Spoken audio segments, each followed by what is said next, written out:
you know what? I'm up. I got a little bit of energy. Let's just do a live show. Hey, Silky, what are you doing?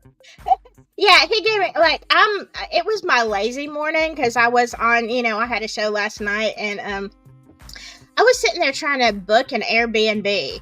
And I love Airbnbs, but like I have to take my time. I explore all options, especially when I'm going to an area I've never been to before.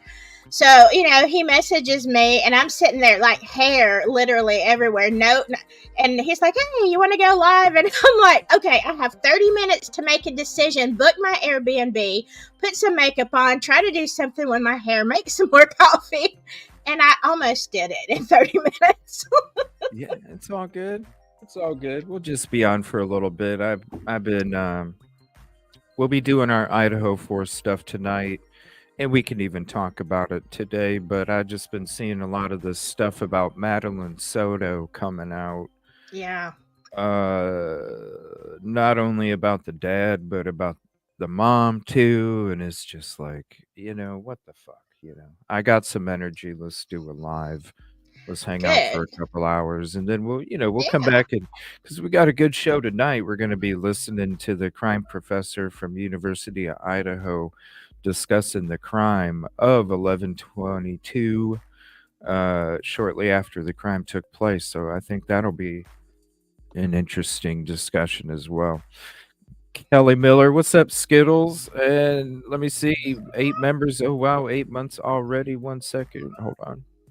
We got to get this. I'm all out of it here. Here we go. Contribution. Call out for the super chats, stickers, memberships, cash apps, and Fedbos, Skittles. Oh, wow. 8 months already. Time flies. Thank you so much for all your support, CJ. Appreciate you too, Skittles. Definitely go check out Skittles' channel if you want to drop your link, Skittles.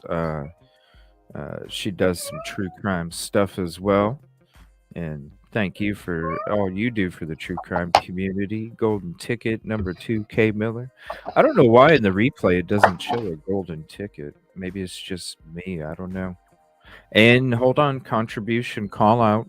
K Miller Skittles. We are 8-month member twins. Oh, look at that. Damn. Ain't that crazy? Shout out. Thank you for being a member. I want to say for anybody that uh, wants to make comments about how member live onlys are a money grab, and all this other. They're not money grabs. It's called I appreciate the people that support the show with a membership, and so I like doing something extra for them. There's nothing wrong with that. I didn't think it was a money grab. I think it's a thank you and an appreciation to the members. Yeah. I So know. I need to revamp my whole membership thing. I'm falling down on it. So, uh, but yeah, you want to appreciate. Like there are certain people that even before I was monetized, CJ, like a lot of people reached out and they're like, "Hey, I want to donate." I didn't have, and I still don't have anything listed for Venmo, Cash App, and all that. I probably need to, but they're like, I want to support you because I know that you're working hard on this, and that's for people who want to do that, you want to give them some extra perks. you're right. And I mean, if anybody is a content creator, in the position I am, I'm just going to be honest with you. I've never had less of a social life or free time, and Yeah, I've never had more work for exactly. this job that I do. So it's not what people think it might be. This is the busiest I've ever been in my whole life, and if I was this busy for somebody else, like if I worked, if I was doing this work for somebody else and I was this busy, I would say F you a long time ago. Right. But it's not about me. This is about the stuff that we talk about, and this is what I do for a career. And so it's called I get my paycheck from the community, which is my boss. And so for I want to do a little extra for them since my boss is the one that is making me able to do the things that I do. So it's not a money grab at all. It's a thank you, is what it is. And Yeah. shout out to Grizz too, all the stuff he does for the true crime community as well. Definitely go sub to him too. What's up, Caddy? Golden Ticket 12. I don't know. I just seen that and I'm like, it's not about money. Maybe if people understood what goes on beyond the camera, Yeah. because really, as soon as I wake up, I work until I go to bed. Mhm. But I love it because this is something I've always wanted to be, not necessarily behind a camera. I was never really a camera person, and I still am not. Um, but I've always wanted to talk and to be a voice uh, for a different kind of energy, and so I feel like this is what I was meant to do, Mhm. whether it's true crime or whatever it may be. Uh, Yeah. so I know it's easy for people, honestly, who think, okay, all you do is you sit there and you put your camera on and you start talking. It's so not like that. It mhm. is so not like that. That's me. I mean, I still work. I want to. I have a second channel. And yeah, CJ, it's like this whole, actually the last year and a half or so, that's all I do. I don't have a social life. I don't have any life outside of my work at jail and my work on two channels on YouTube. And I mean, I was kind of freaking out too, because my daughter is about to, like, she's been my life. My sons are older, but she's been my life, and now I realize she's going to graduate in a couple months, and she's like, "Mom, I'm leaving. What are you going to do?" And I'm like, holy crap, I don't know, what am I going to do? Like, I need to get out there, and I need to have Oh, it'll hit you. relationships or something. Like, I Shit, I'm can't. telling you right now, that's a depression in its own when Mhm. they grow up and you don't have to worry about homework, you don't have to worry about recitals, you don't have to worry about performances, you don't have to worry about traveling to here for this competition and Right. all of these different things, and then it's its own depression once. So yeah, it's like shit, what do I do with my time, because my whole life has been Mhm. dedicated, which it should be, Yeah. right? Yeah, Which it it should. should be. My whole life has been dedicated to raising a child or children, and now I'm left with all of this time where I was used to always going, "Wow, I wish I could have a little bit of time." And now Right. all of a sudden you got all this time and you're just like, "Yeah, what do I do exactly?" And that's No, where I'm at. I'm like, "What do I do now?" Like, I what do I know. Here we go. I know, and that's which YouTube does take up a lot of my time, but other than that, it's like, yeah, I've been living in a bubble. It's like I guess I need to go meet people, or go out and have real life interactions. But you spend so much time doing this, and it's something, CJ, I love it too. I wouldn't do it if I hated YouTube and I hated all of the work. I wouldn't do it, but yeah, there's a lot of things that mean a lot to me, the subjects and stuff, and Yeah. now you grow a relationship with your subscribers. I mean, because I know the same thing happens to you.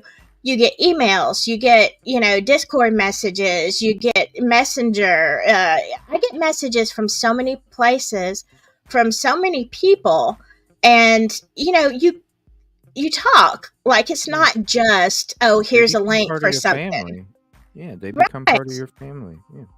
Yeah, and they're like, hey, how you doing? It's they tell you about their life and you tell them about yours, and so Mhm. yeah, it's like it's the other part. Yeah, like family. They really are. And some of my Yeah. people are so precious to me. I mean, they're all precious, but there are some that just reach out all the time. And they'll say things like, you looked a little bit tired today, Silky, when you were on live. Are you getting enough rest? No, the answer is no, not ever. No. No, but it's not for us, and it's when I was hanging out with Murder Metal Mayhem this morning, he said the video should be out on Saturday. Congrats, Um by the way. I'm excited for you.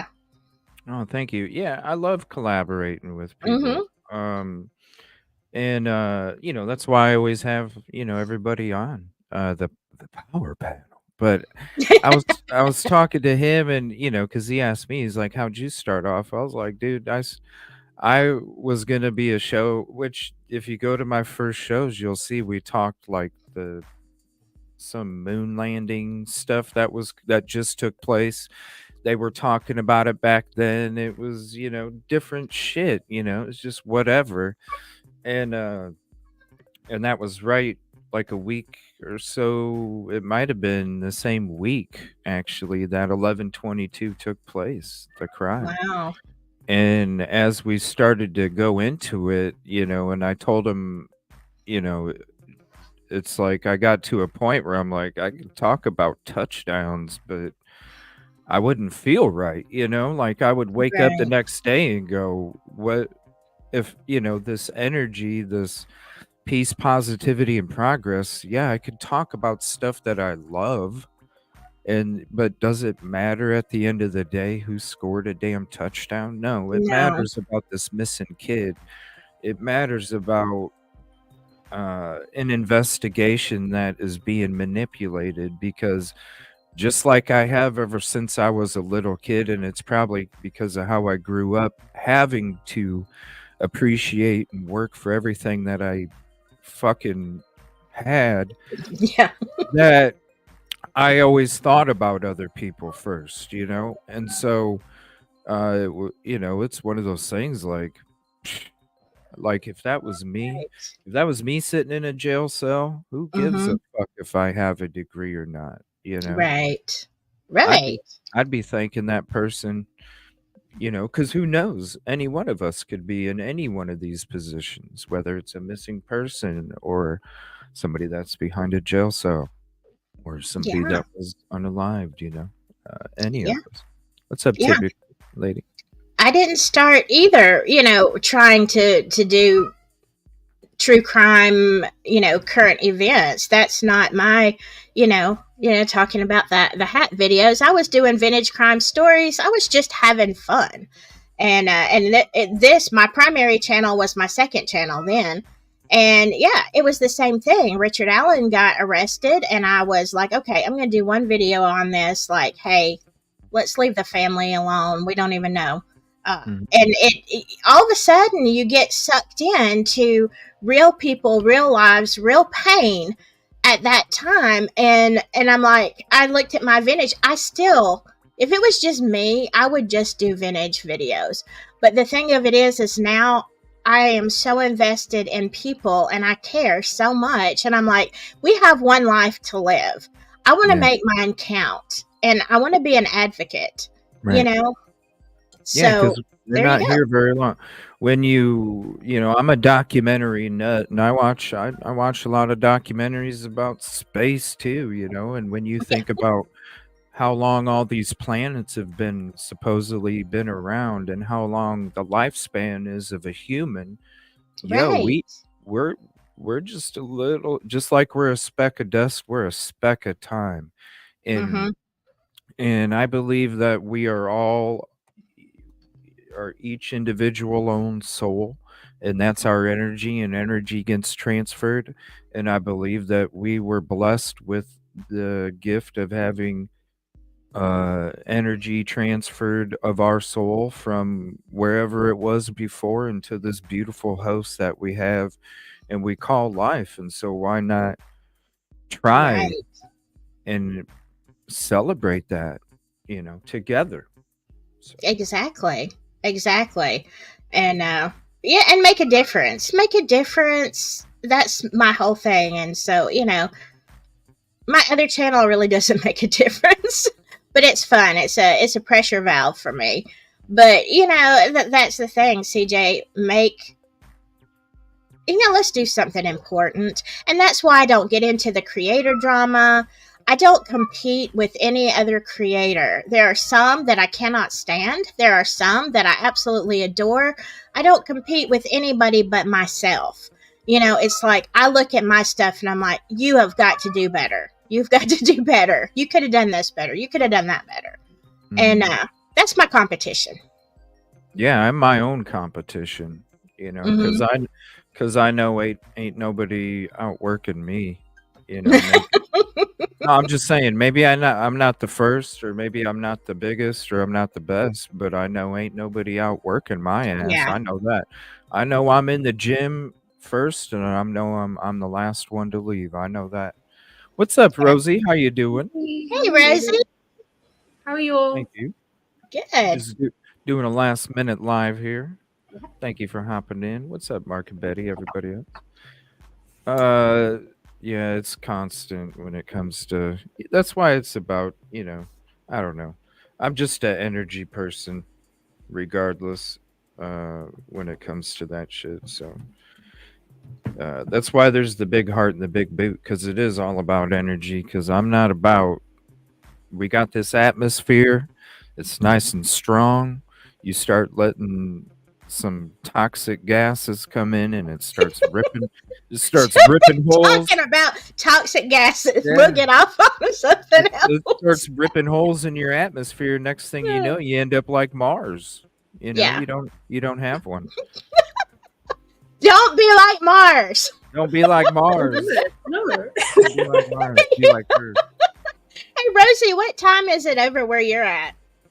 A little after 7 p.m. Oh, wow. Okay. Well, that's not, Yeah. I mean, it's bad, but it's not, I mean, it's not bad for you, but it's not that bad of a time difference. I haven't had enough coffee. I'll just shut up now. No, Hey, I know what you Here's mean, to but 7 p.m. it's like 7 hours ahead. I haven't had enough Okay. coffee either, Silky, but mine's still cold. Mine's cold though, because it was made, at like 7:38 this morning. Yeah. So at least your coffee's probably warm.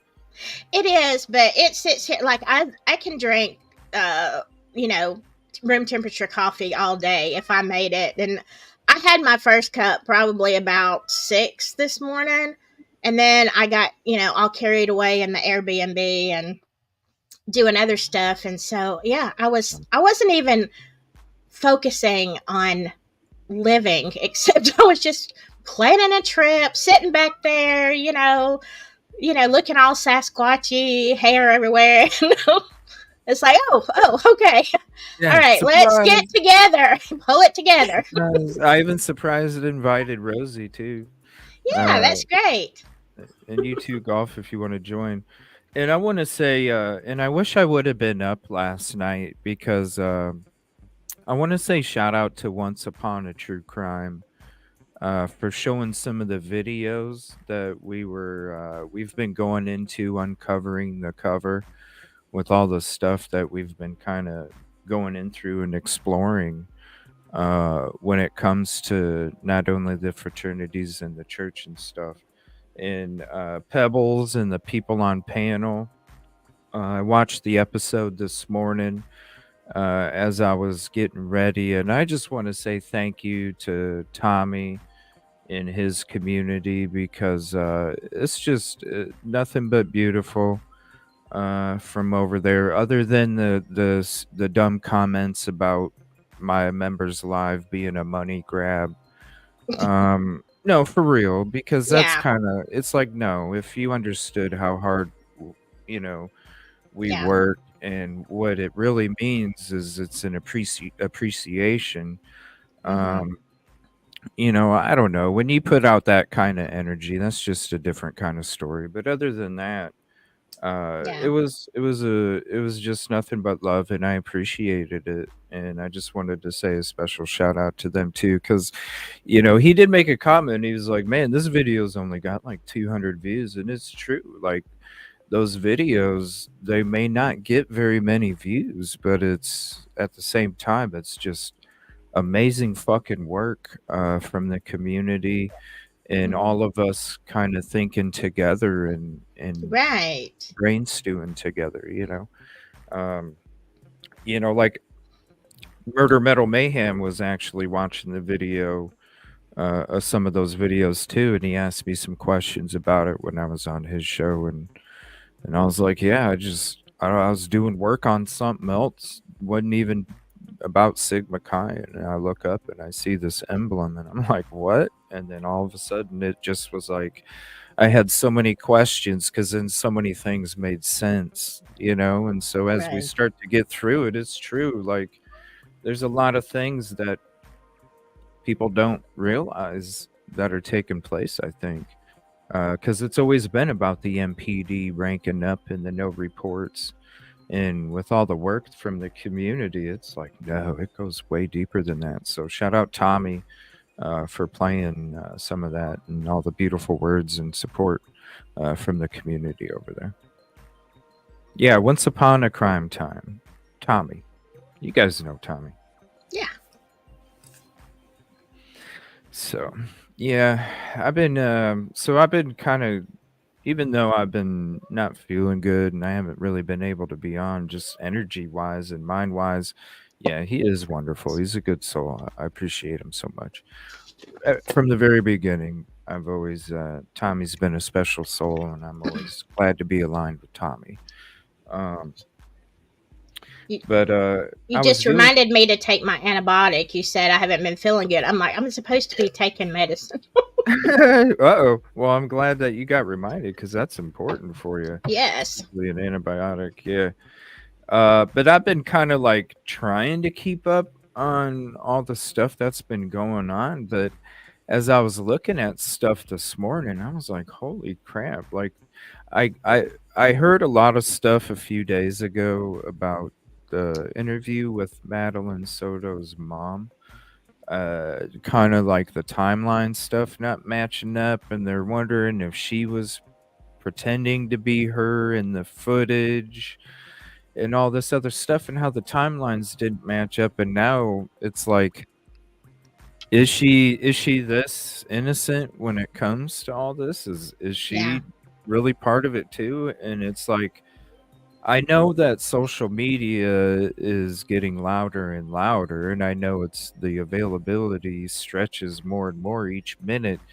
But damn, like just in the last couple weeks, it's like parents one after another. It's Yeah. just popping off left and right. Like, it used to be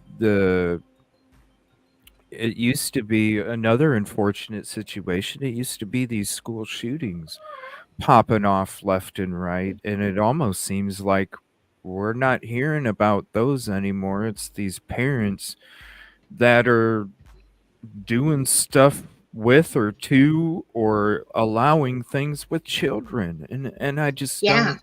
What the fuck? Yeah. It's an epidemic. When I think, when I was talking to Meowsdon last night on my live, and Great live, by the way. thank you. I love Meow. She's a great, Yeah. great human.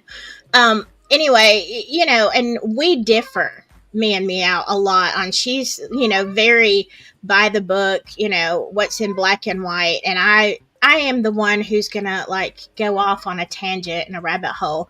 But, after you really start looking and you really start investigating, there is a huge epidemic of missing children, and the moving of place from place to place of children. I don't know what I can say always. I don't want to get you flagged. I did that to myself last night. So, um, Initials. Your initials. yeah. Uh, so anyway, but there is a huge problem, and we were talking about what people traffic, and it's become not as much substances as other things, and it's horrifying. It's horrifying, and then it's like everybody has lost their minds. There's so much abuse. I mean, has there always been this much abuse to children, or and we just didn't know it? Well, yeah. I mean, I don't. Well, no. I think it's both. I think because I mean, I remember you had to be home before. I remember Jacob Wetterling. I remember, having to be home, making sure you tell people where you're going. If anybody remembers Jacob Wetterling, um, it was a huge problem in the Midwest, and so there. I'm sure all that stuff did take place, but here's the difference. Back then, they had to drive or walk somewhere, you know?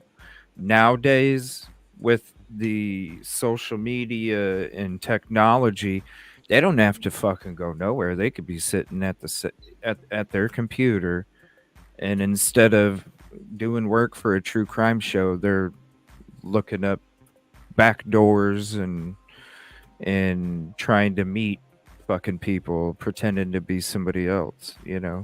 Back Right. then they actually had to like drive and walk somewhere or Yeah, or that's be a true. It's friend. more convenient now, in a way. Yeah. Yeah. Oh We So yeah. also have a it's like a really bad mixture. case.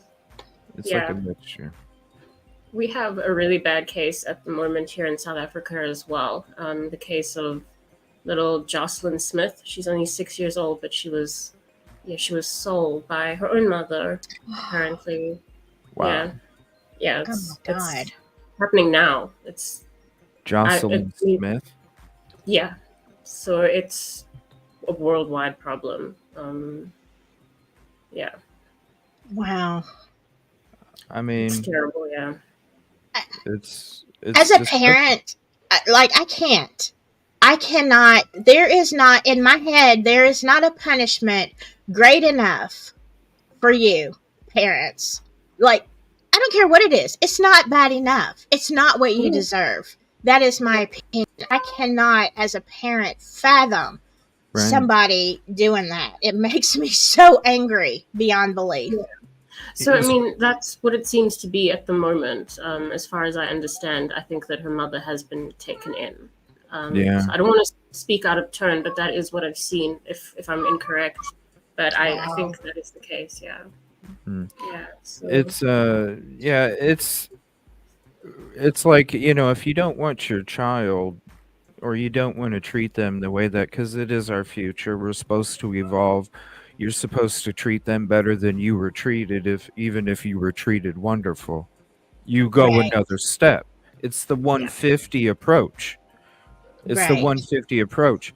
Uh, and it's like there's so many people out there that would love to be able to have a child that can't because of whatever genetic thing. And it's like, what? Like, let this child have the love that they're supposed to have if yeah, you're, so Right. I don't know, it's just, and you got to think too, I'm sure it's been going on for since biblical times, because hell, uh even the Egyptians, way back in frickin' whatever year it was, even the Egyptians were uh doing shit like that.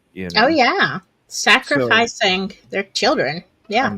I'm I'm sure it goes way back. It's just now with social media, it's easily more available and it's covered more. But that's what I'm just curious though. It's been, social media hasn't grown that much in the last 6 months.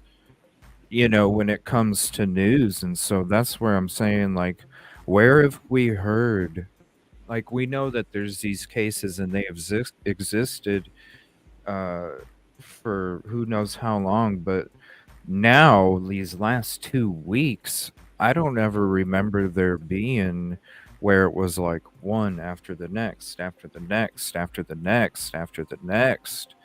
uh Right. that's yeah, what's shocking to me.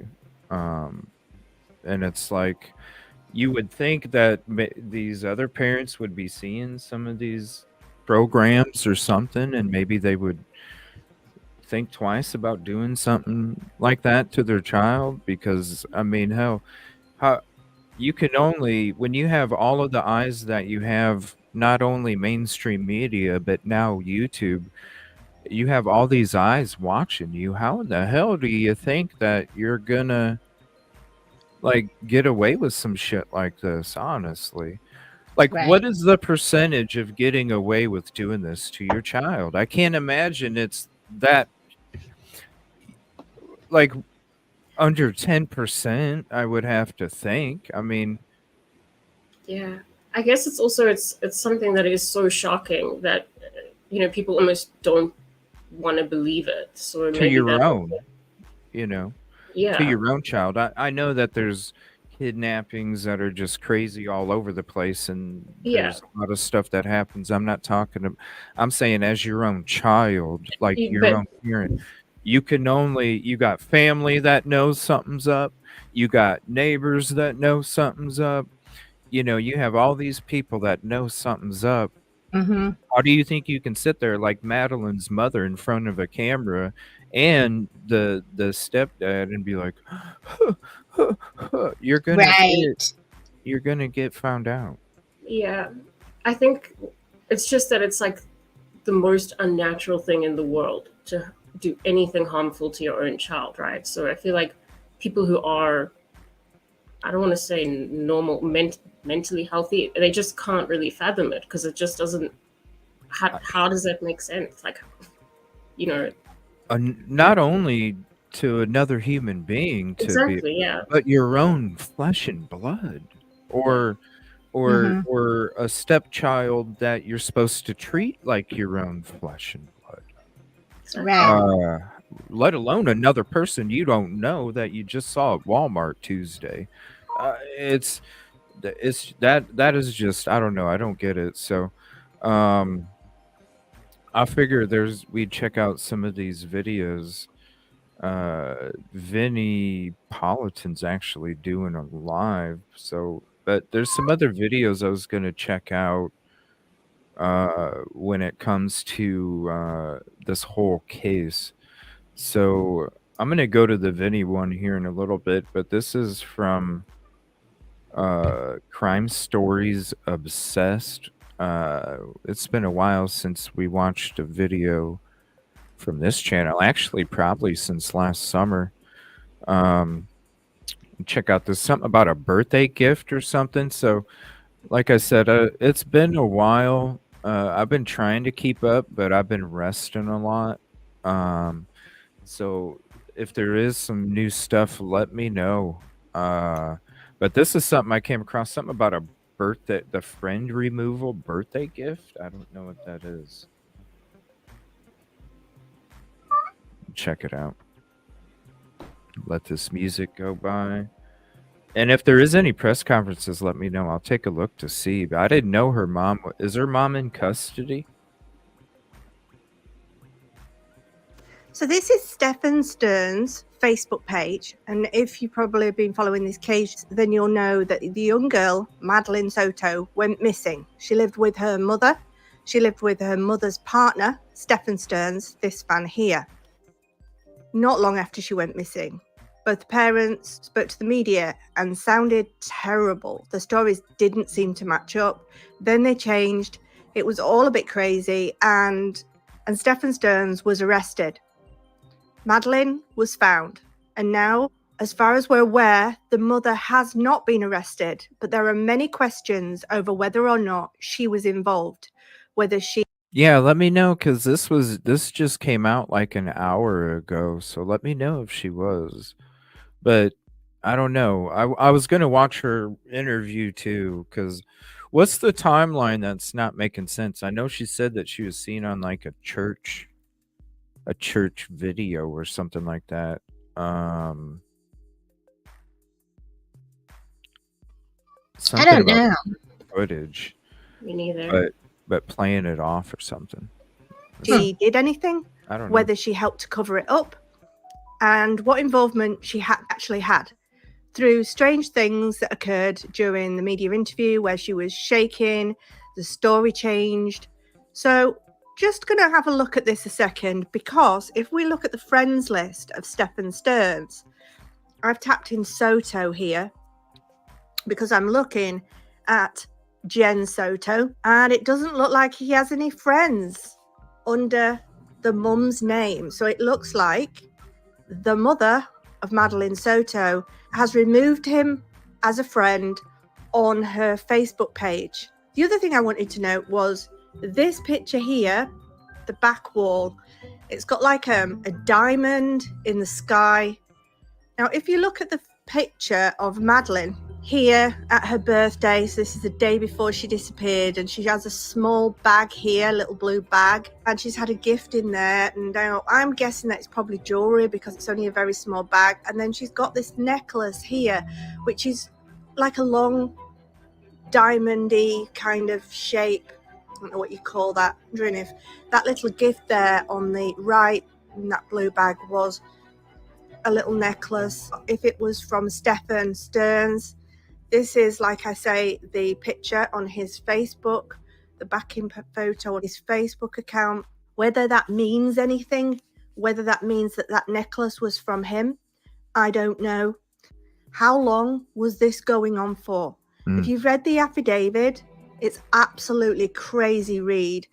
It sounds like he's been doing things to Madeline for a lot longer than was first thought. What? People have even questioned whether or not they got rid of her because, you know, he'd got her in the motherly way. What?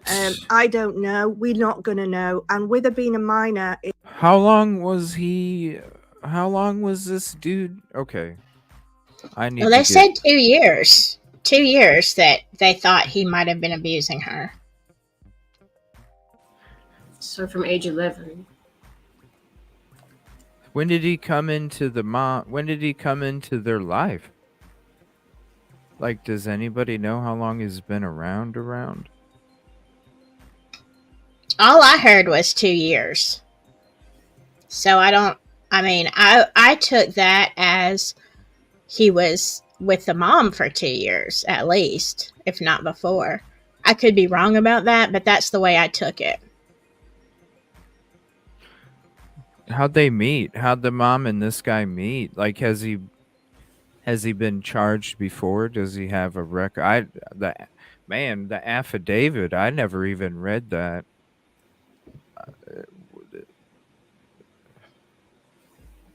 I didn't either. I couldn't find it, but I heard it was terrible. That's what they just said too.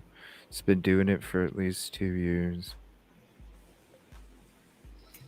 Because they did the mom. So are they? He and the mom have been together for a long time. Yes, he has a previous record. Oh gosh, what is it like? Oh, he does. They said he had a previous record. I missed that. Yeah. If you guys can Google Burger King near me, you can Google essays near me. They both populate. Right. They both populate. You know, Yeah. you can just, look it up right now, everybody. Just look up essays near me so it's in your freaking registry for searches. Because it's that easy. It's that easy. And I don't rely on anybody to educate me, Farm Girl. I say I like shouting out the community for all the hard work that they do because they trust me in relaying the information to the community. I don't see anything wrong with that. Do you know how journalism works, Farm Girl? You do stuff yourself and you get tips. Hello. But you know what? At least we don't have to sell feet pics, CJ. Right. We're doing something better than that. There's been a lot of people that said I should go that fucking route, Me too. You know what I mean? Dude, you should do OnlyFans. No, I'm not. Yeah. I'm not. There's no. If it was about that, then I probably would have one of those. You know what I'm saying? If it was about that, it's not. It's so I don't go about it like that. It's just not. Yeah, I know. That's what people have said. Do OnlyFans, do feet pics, whatever. Like, no. Like, look, I work a job. I freaking work a job. And 2 YouTube channels, so bite me. And if you can get help from people who you have a relationship with, you're actually talking to these people and interacting. It's not just words on a screen. and they want to give you a tip, and they want to say, hey, look into this, or look, I came across this, and they want to email you, or they want to Discord you and say that, look, that is a friendship right there, and then we all talk about it. I mean, that's why I'm trying to do these critical questions as well, because I just want people to feel, heard. Right. Yeah. I mean, It's true. Kelly Miller. Ain't nothing wrong with feet pics.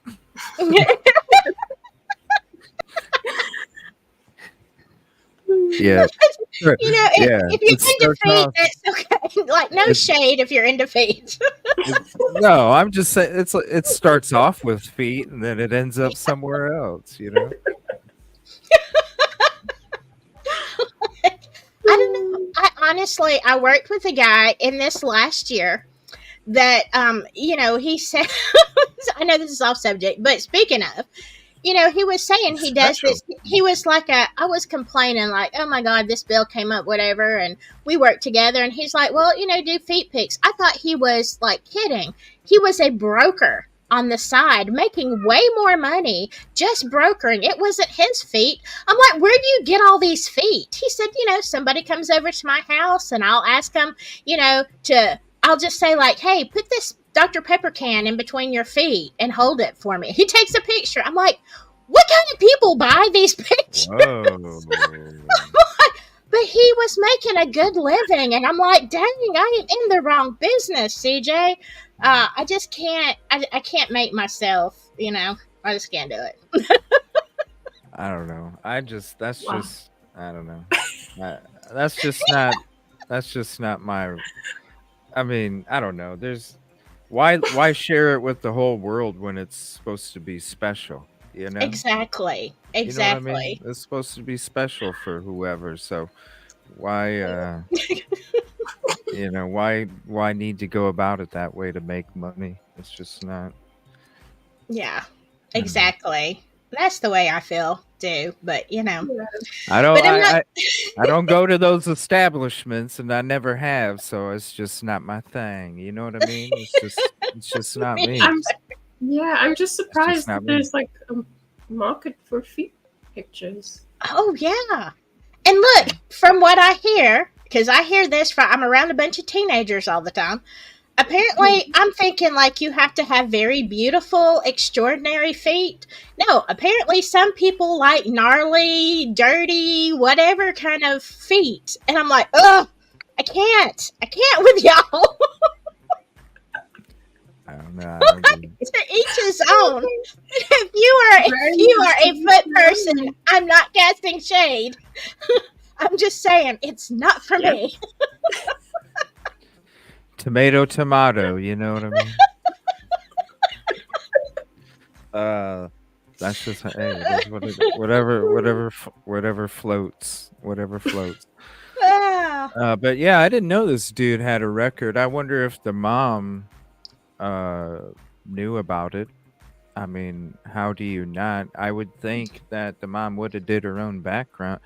Hell, when I was dating back then, even if they came up cool, it took a while before I even brought them around, let alone have them live in the fucking house. So exactly, I have to go. The mom had to have known something, especially if he had a previous record. Did he do what?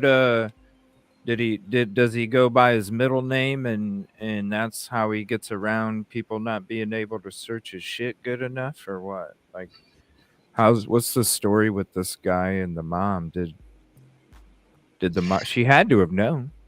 She had to have. Yeah, I don't believe, especially like if it had just happened and it was a brand new situation and like she hadn't caught up yet, but for 2 years and he had this on his phone and it was ongoing. Yeah, heck yeah, she knew. I don't believe that she didn't. I think that something in her gut had to say something ain't right here. Yeah, especially, oh, go ahead. Sorry. Well, I'm just saying, like, even if she had to have had like an instinct to at least, even if she didn't check, there had to have been something suspicious, right? I mean, Yeah. Like you're being yeah, like even as a parent, like you're being kind of too friendly. Like there's something that uh you would think that would throw her off or something. I don't know. And if the timeline and all if all this stuff's not making sense, did she have a part in it? Cuz I don't know. well, that's the thing I was wondering. I don't know a lot about this case. I've gotten a lot of requests for it, so I wanted to look into it. But um, what does it mean if her daughter didn't really feel comfortable confiding in her about it? If she didn't, and then if she did, why was something not done? Either way, I think that there's something a bit wrong there, because she should at least feel comfortable to go to her mom and say this is happening, or Mhm. she did that and was ignored. Both are not good, I think. Mm. Well, this court TV video came out a few days ago wondering what her mother knew. Uh and then Surviving the Survivor was talking about it today. So I figured we would check that out. They said the girl did tell the mother. Oh, are you fucking better? She didn't believe her or some shit. Oh, Is Oh that my god. because I heard that she had No. told friends at school. I shit. heard I heard she was telling friends at school. But I Oh didn't my know that god. she told her mom. Oh jeez. I have no words. No way. So her trying to come up with this. I mean, I don't know. You saw it was weird because this is when I watched the mom's interview. Okay, number one, she was rocking. Oh, rocking is it? Yep, whatever. She was rocking like this, and then after a couple questions, she just stopped. Okay, well, to me, that was telling me you're too focused on the questions now instead of making you look like you're worried, right?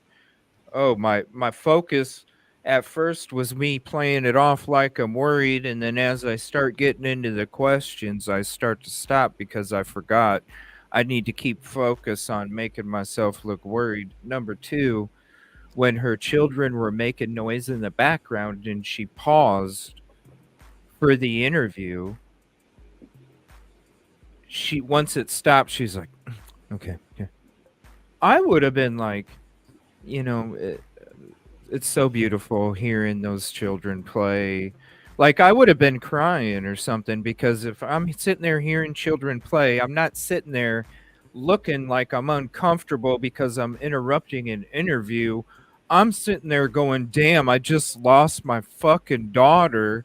Yeah. And I hear my children playing in the other fucking room, and it would remind me of hearing her play in the fucking room, and I would start to cry and I would tear up. You know what I mean? So those were two things that I was like, this mom's interview's not looking normal here.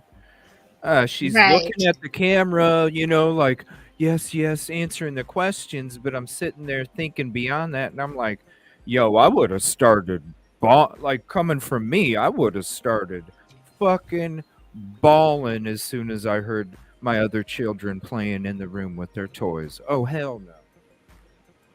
Yeah, Hell me no. too. Oh, So those were two things. Uh, Now this is a retired FBI agent. Let me see who it is.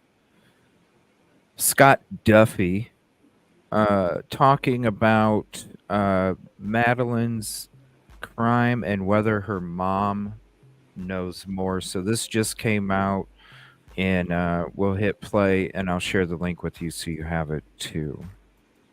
So again, the big question is going to be, what did she know and when did she know it, right? Those are the questions that are always asked in these types of investigations. So if he's been abusing her for the daughter for 2 years, her daughter for 2 years, at least 2 years. So my question is, what's the time frame for the mother and this guy's relationship? So when did they meet? Have they been together a year or 3 years? They've been together, 2 years, right? Did he start this at the onset? Yeah. STS Nation, let me know. I think it's been longer. But STS Nation, let me know how long Jennifer Soto and this guy Stefan have been together.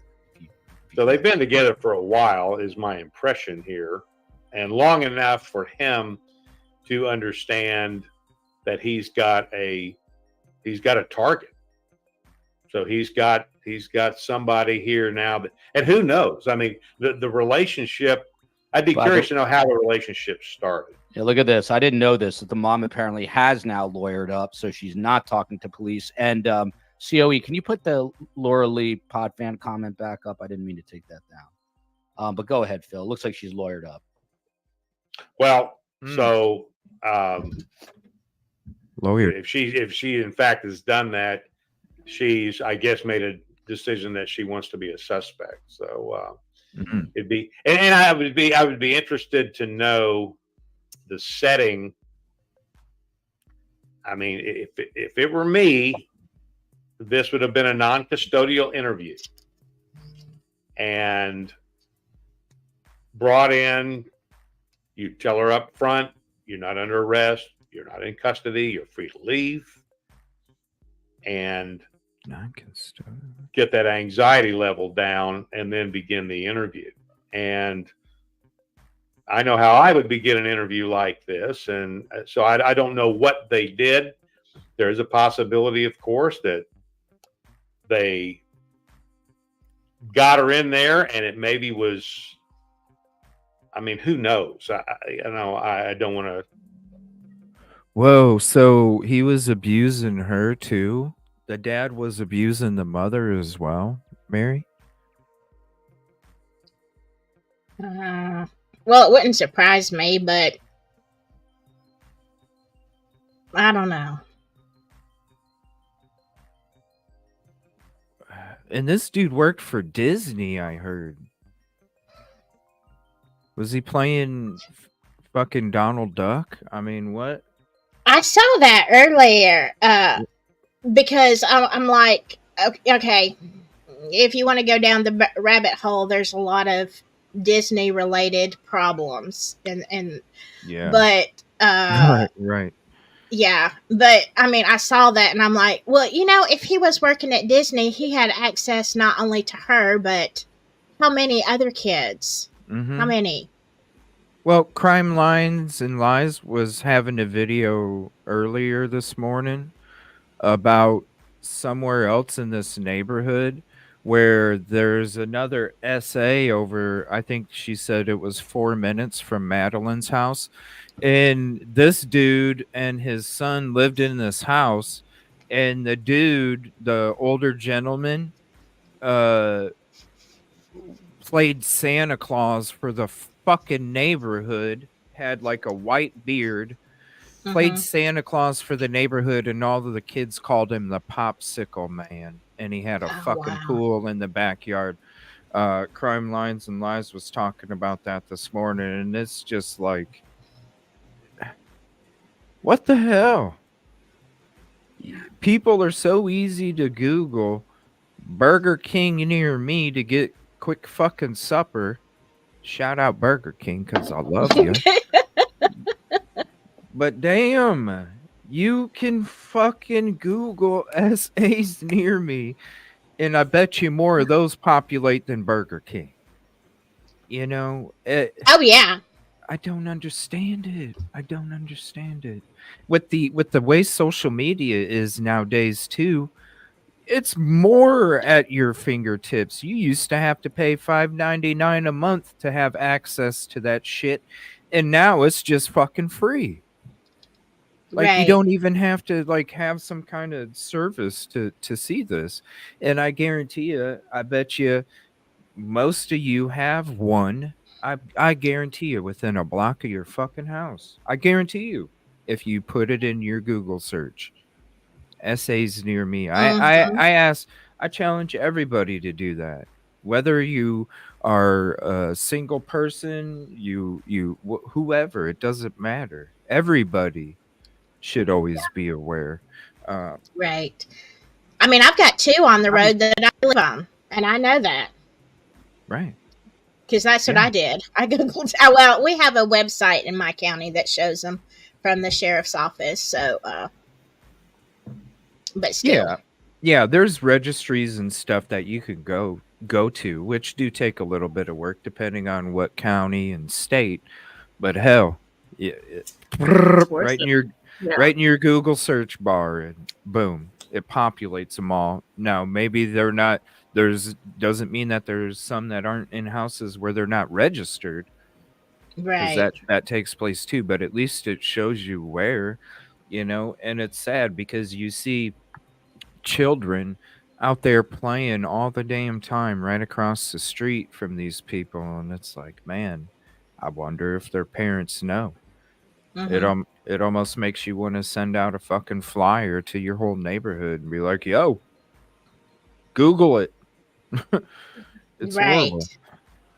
horrible. We need to have like billboards on the highways, Google essays near me when you're home. Something. I don't get it. The information is available to be had and it's not being seeked out, and I don't understand it. And this is some of this shit is what takes place, unfortunately. Yeah. So it Surely, sounds like she does know more. surely a company like Disney would do that. Mm. I don't. I'm not from there. I don't know the rules. That there's how do I say this? Sometimes it's sought. Is that a good way to put it, Silky? Sometimes, even though it's we have to be careful. This is speculation, Oh, Yeah. Okay.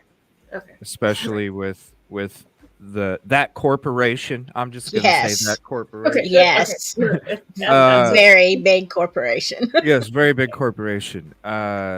Sometimes it's sought out, and Okay. things aren't necessarily. Uh, it's one of those things where it's like, oh, that was on the back page. Oh, sorry, one of those things. Yeah. Yeah, yeah. It's Okay. almost like it's been around for a long time through that. You even look up, the Nick channel. If anybody's an '80s kid, you look up the Nick channel. Same thing. Same Mm-hmm. thing. When it comes to the crimes against children, uh, and you look at the Mickey hat, and you look at you look at the Nick TV, and you kind of see how it's almost like a breeding ground for these people, and they're given secret access uh, because people above them are sick fuckers like they are. Yeah. Well, I mean, you think about it, and even in my profession in nursing, a lot of people seek out that profession because they have a pill problem and they know they're going to have access. So you have to realize that people who are bent in this direction, they're going to seek out employment and stuff at places like this. Well, they're all part of social groups, and so when one person's like, "Yo, I get to play fucking Mickey, Jim. Yeah. Yo, maybe I should go apply there too, and I can hand out popsicles." Yeah. It's one of those, and then you got it's all connected stuff. It's all connected stuff. But yeah, so it seems like she knows more. I've seen this guy around, this Scott Duffy. I'm not sure When did the mom get lawyered up? Does anybody know? When the mom lawyered up?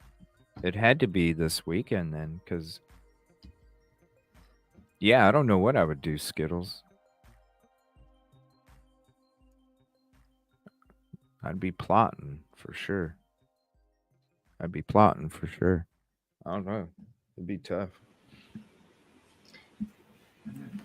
Yeah, I'm still trying to catch up on this case because I've been, neck deep in Delphi. But Yeah. yeah, so I didn't know some of this stuff. Hey, we're learning together. Yeah. Yeah, let me know if anybody knows when she lawyered up. I wonder if it was this weekend after everybody started questioning her timelines and her interview. And I'll show you the interview too here. These are just a couple shorter clips from this show talking about it, and then we'll go through the mom's interview, and I'll show you some different things here. Speculate, but who knows? There may have been something said or done Right.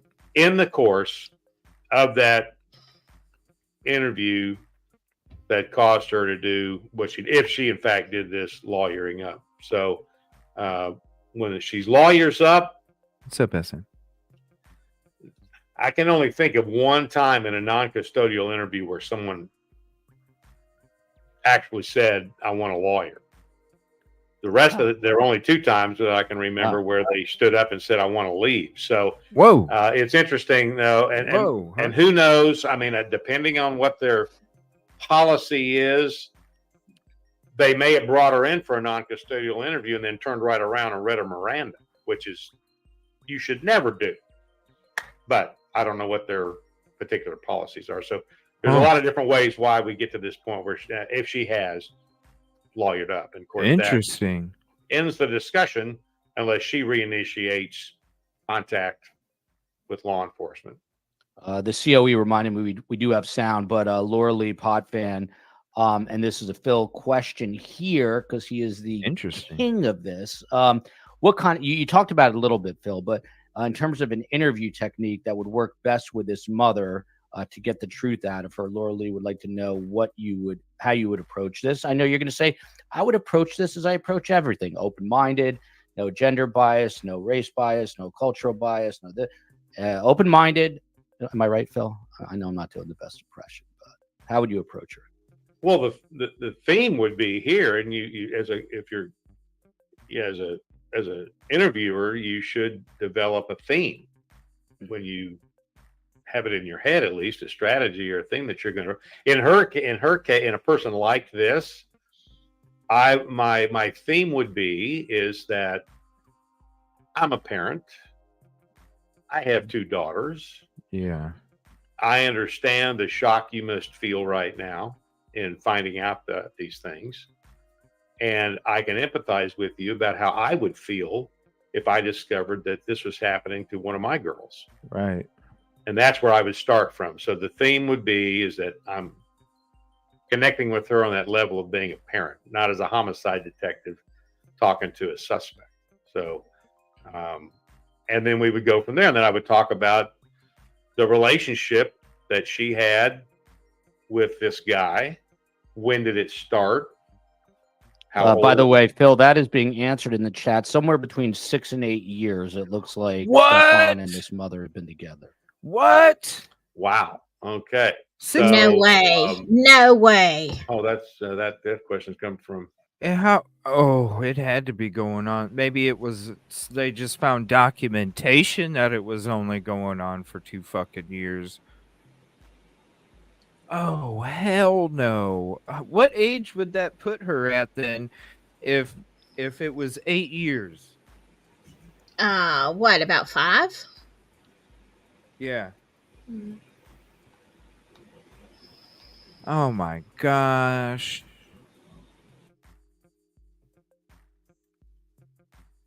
No way. Hello, Abby. How you doing, daughter? Yeah, there's Abby. Look, and I guess she has a new baby, Abby, because she has a new #1 STS fan. Oh my God. Yeah. And also her have a niece, Millard Fillmore, named for you, not the president, is watching. Congrats on all of that, Abby. Go Yeah, ahead, Phil. that's pretty groovy.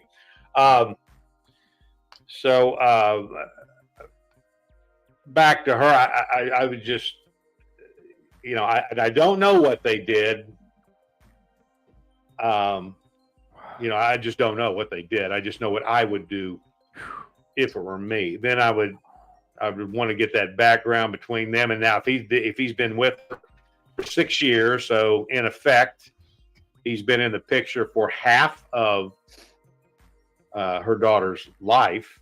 And so then you want to go and determine, when did his depraved activity begin? Was he into this stuff before he got with the mother? Is this something that started after? And so there's a lot of stuff here that you could get from the mom, depending on how you approach that interview.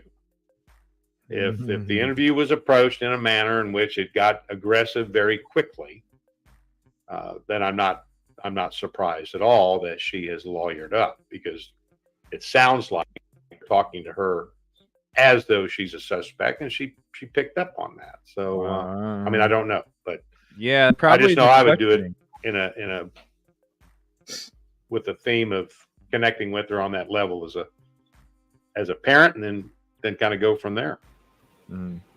By the way, Flinch Files says the biological dad and the stepmom are involved with Madeline. They just want to remain private as they're devastated, which is understandable. This is Stephon Stern. So after she went missing and prior to his arrest, he decided to do some TV interviews. I played these yesterday, but we didn't get these two guys' reaction. So let's watch this interview, and then we'll get Scott's take and Phil's take. Yeah, I mean, and that's how we approach it too, Mary, at first. And it's not the first time, where this looks like it's the direction going in that direction, I'll say. Because, yeah, of course, you have to, yes, the mom, you're always going to automatically think, or a dad, whoever it may be, you're always going to think that they're not going to have anything to do with it. And then certain things come out, and it's like, okay, I think it's a little different, on this one. And so, not saying that this isn't, or that is not part, or could be, which, it could be. It's just the way that it's looking like. Oof. I would hope that I would hope that somehow the dude somehow camouflaged his past, and people, something, right, for this shit to happen. Because I would hope that another parent wouldn't be allowing this fucking shit, or not doing their job as a parent to make sure that their child isn't around this. I would hope, but shit, man. When it starts to look a certain, when it's looking more like a hot dog and not a steak, you can't, it's a steak. It's kind of hard. Right. It's what it's looking like, unfortunately. I mean, because really, whether it was police going at her a certain way with questioning that made her say, hey, I want a lawyer, or whether it was whatever it was, the fact that she stood up and was like, yo, I want a lawyer, that right there. And really, if I'm going to go back to that interview where she did, I would have been bawling my fucking eyes out hearing those children playing while it was interrupting the interview. There's no way I could have kept myself together like she did. She looked more annoyed that she was having to wait for them to be quiet than she did about missing her child that was gone, and hearing her play in the room that she used to play in, that the noise is coming from. Yeah, absolutely. So, yeah. I don't know. I don't get it. I don't get it. It doesn't make sense. On what they see and hear in this soundbite. We don't know where she can be. And we're scared. We just want her home. Are you, in a sense, blaming yourself?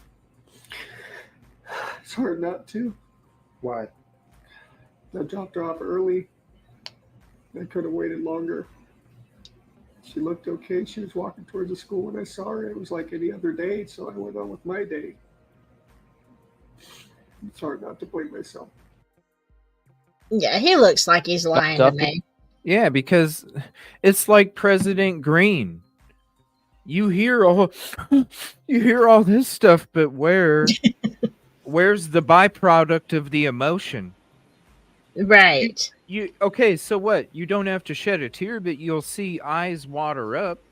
That dude to me looks like he right before he came outside, rubbed his fucking eyes real quick, and then walked out there and thought about when he was a little kid and only had one shoe one time. You know, like, Yeah. come on, bro. Just like President Green. But he messes with his glasses, but you never see anything. You don't see the byproduct of the emotion that's being displayed. Right. It would be beautiful if people could have explosive with no sense behind it, right? So Right. yeah. Yeah. I mean, you can't have one without the other. Fee, your reaction to seeing this? Yeah, I mean, I love interviews like this that you really can try to pull some information. Knowing what we know now and looking back, you could probably put things. He's very good with the we. So they're just the very first. Yeah, because in that interview she said we. In that interview she said we, and then she changed it to him. Yes. I caught that. Interesting. Yeah, she had to have. What's up, Carol? CJ, I seen court papers stating he was charged with. Is that? Oh, hell no. On her damn birthday? Is that why they're saying the affidavit was horrible? Oh, wow. Dude. Oh, my God. That's why it just makes me sick when there's people that will be but they're such a good person. Motherfucker. You know? Right. Motherfucker. That's why I don't. Some people, even on this platform, make me fucking sick with their support. With their support of people that do this shit just because they're part of their family. You know, fuck that. Fuck that. I'm sorry. First thing out of his mouth, to me shows a disassociation as opposed to I. I'm her potential stepdad. I'm her caretaker. I'm her hero. I'm this. I'm that. And my girl, my daughter, my this. Fucker. I swear. You would want to see. You would want to see tears come down. I mean, this is relatively soon after, and the head shaking back and forth. So it's immediately fake. I wouldn't take too much from just that short clip because now we know what happened and it's easy to go back, but I do like it when people who are suspects give an interview to TV, because you can derive certain things from it and get an idea. Oh yeah, this is somebody we need to take a harder look at. But yeah, I'd be bawling. I'd be a mess. Right. But he seems to be in control, and that's why, especially if you're like, yeah. Yeah, the byproduct of the emotion. Right. Yeah. Actors have a hell of a time pretend. like Alec Baldwin, you know what I mean, in the Rust trial. Oh God, yeah. Believe me, you know what, brother? You shot the motherfucking gun, dude. Take ownership of your shit. I'm sorry, that's a different topic. But still, that's an actor that can cry on demand. These people ain't Mm-hmm. actors. They're trying to do actor shit and it just don't work out. That's the problem. It don't work. And just Right. going back to my earlier, where I say it might lean more to being planned. Plan doesn't have to be months, days, weeks, hours. It could be minutes. It could be less. It could just be, okay, I'm going to go through with this. So, Oh hell no, Mary.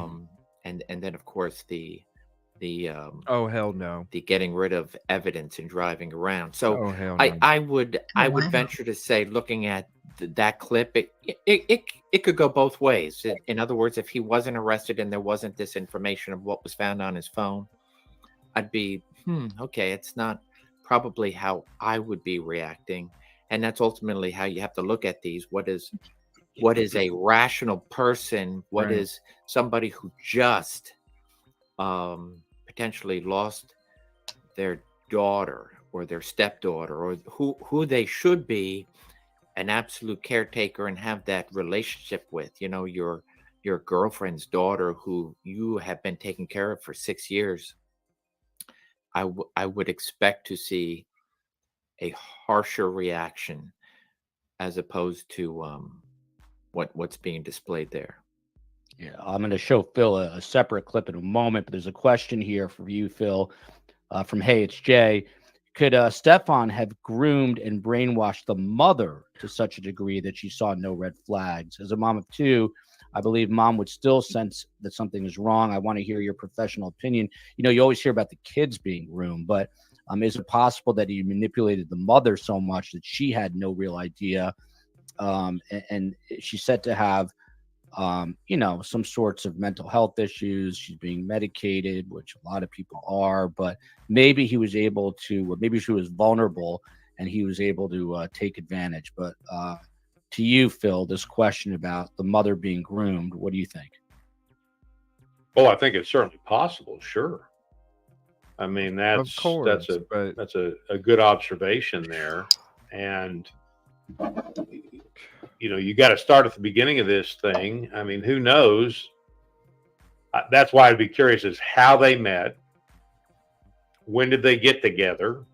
When did the relationship get serious enough that now he is in some quasi form fulfilling the role of some sort of a stepfather thing? And I swear, and the dad was around too. The daughter was at some point acting out or saying some things or doing some things that Was the may dad have around alarmed too? the mother, and then he swoops in and is able to convince her that no, this is just she's getting older, and obviously this all came to a head when she turned 13. So this is a progressive event when this stuff happens, and so I don't think. Oh, so that was his excuse. She's a teenager now. Is that? No. She's still underage. Hello. Yeah. They always have to have some kind of justification. Like, Yeah. like me and Murder Metal Mayhem were talking about the church and how I think maybe even an incel person or group from them could have committed the crime to cleanse the fucking Moscow of the sin. You know what I mean? That's possible. Mm-hmm. They have some kind of justification for doing what they do, so that way, there's no guilt or whatever according to them. I don't know. I feel like if he was around for 8 years, the mom had warnings too. Yo, this was happening way before fucking teen. This was happening way before 11. This Yeah. had to have been happening a hell of a lot longer before that. She better, if she was born, yo, that's when you I was just gonna keep my mouth shut. If there's any, if the mother Just keep it doesn't have any direct knowledge, and let's just say for the sake of our discussion that she had suspicions, and she talked to this guy. Now remember, so they're in a relationship, and I see, Scott and I've seen this all the time throughout our career, where the woman in that relationship doesn't want to believe what she may suspect is happening. So, because her security is wrapped up in the relationship with this man, and it happens all the time. Maddie lived. All right, I'm going to switch to this. This is Court TV's video, kind of explaining everything and then asking what the mom knows as well. February 25th should have been a great day for Madeline Soto, her 13th birthday, celebrating a new phase in her life, becoming a teenager. There was a party, but her mother, Jen Soto, could not make it. But her mother's live-in boyfriend was there, Stephen Stearns, a man who had been in Madeline's life for at least a couple of years. In fact, Jen referred to him as Madeline's stepfather, even though they were not married. The next day, Jen and Stephen say Stephen gave Madeline a ride to school. They also say Madeline was embarrassed and did not want to get dropped off in front of the school, so she was dropped off at a church parking lot less than half a mile away. That's the last time they say anyone had contact with her. Why? Because she was fucking crying because of something he probably fucking did, and she didn't want to go to school looking like a fucking mess because of what he did. She just didn't even want to be seen with him at all. I wonder, hell, it could have been just him giving her a ride saying, "Happy birthday, what's coming later." Yeah. Having that mental fucking power, Right. So instead of enjoying her whole day of her birthday with her friends at school, she's thinking about what this sick fucker's gonna do later on because he wants to have control over her ass and keep her in fear to keep her quiet. Right. The fuck? Oh no. And it was her birthday, man. That's so Investigators say the evidence paints a much different picture. They claim they have evidence of Stearns dumping Madeline's laptop and backpack in a dumpster and have images of Madeline dead inside Stearns' car. Madeline never made it to school and was found 4 days later in some brush 17 miles from their home. Oh, so that was the story that they supposedly dropped her off, but really she was gone that morning. I think so. Yeah. So it was her birthday the day before? No, wasn't it the day after? No, she had a. I don't know. We'll get more into it. In Kissimmee, Florida. Stearns was arrested after images of Madeline being sexually assaulted were allegedly found on his phone. Wow. Some dating back to when Madeline was just 11. He documented. But at this point, that's when it was documented. I bet it was happening way before there have that. been no charges related to her death. Tonight, we take a closer look at the story told by Madeline's mother. Then take a look at the recovery scene. What will this autopsy reveal? All this as we investigate the tragic life and death of Madeline Soto. I'm Vinnie Politan. Thank you for joining us tonight. It's just not fair. It's not fair what happened to this little girl. It's beyond outrageous. Tough life. She's being tortured. She was being tortured. The allegations are that this was going on for years, this sexual abuse in this home, and it's not stopping. Why didn't it stop? Why didn't someone step in? Why didn't anyone know? A lot of questions tonight, but the bottom line to all of this, she only lived to her 13th birthday, and it's not fair what happened to her. Now, let's talk about Mr. Accidental Factory Reset. Stearns over here. I mean, this is the guy. He's in custody now because of what was on his phone. The phone that he accidentally did a factory reset on the day that this little girl disappeared. Like, come on. Does he really think everyone is that stupid? Right. Like you can't put two and two together? And by the way, how do you accidentally reset your phone? How do you do that? Explain it to me, please. I'd like to understand how that can be done accidentally. But I don't believe in coincidences. I just don't. Most of the time, they do not bear out. You can put pieces together. In all the cases and the trials we cover on Court TV, all these little circumstances, all these facts, you start putting them together and it leads in one direction. And that's what's happening here. And the question is, what happened? What happened to this little girl? When was she murdered? Where was she murdered? How was she murdered? Those questions have not been answered yet publicly. There's an autopsy. Hopefully that autopsy will reveal a lot of that information. And when I say information, I mean evidence, because every piece of information is evidence in this case. Pixie, we get the point that you're saying it was a parrot.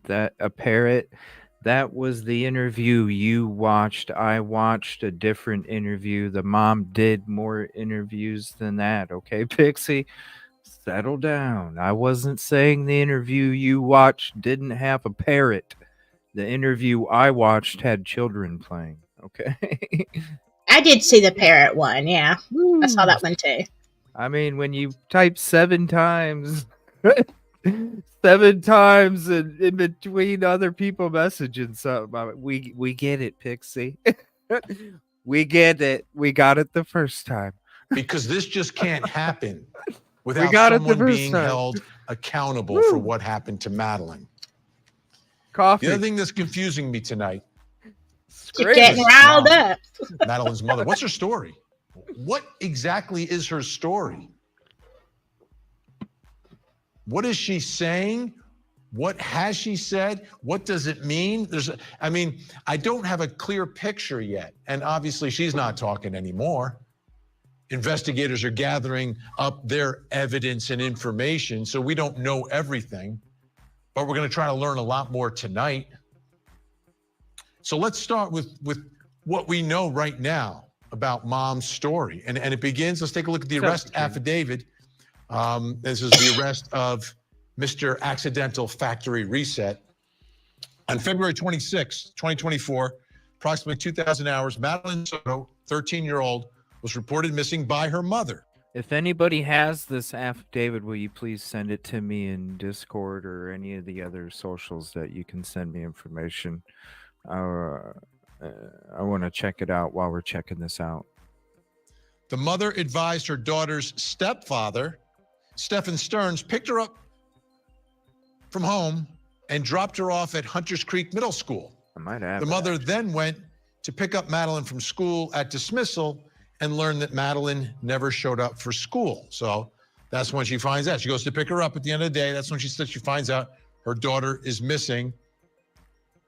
Stepdad dropped her off at school. Now, we know she's spoken publicly because this began as a missing persons case. And when with WFTV 9 down in Orlando on March 5th, or actually a report from WFTV on March 5th. This is interesting. Newly obtained documents show that the girl's mother told deputies on February 26th that she saw her daughter getting dressed for school at 8 a.m. on Monday, and Stearns then took her to school. Okay, more statements from Mom there.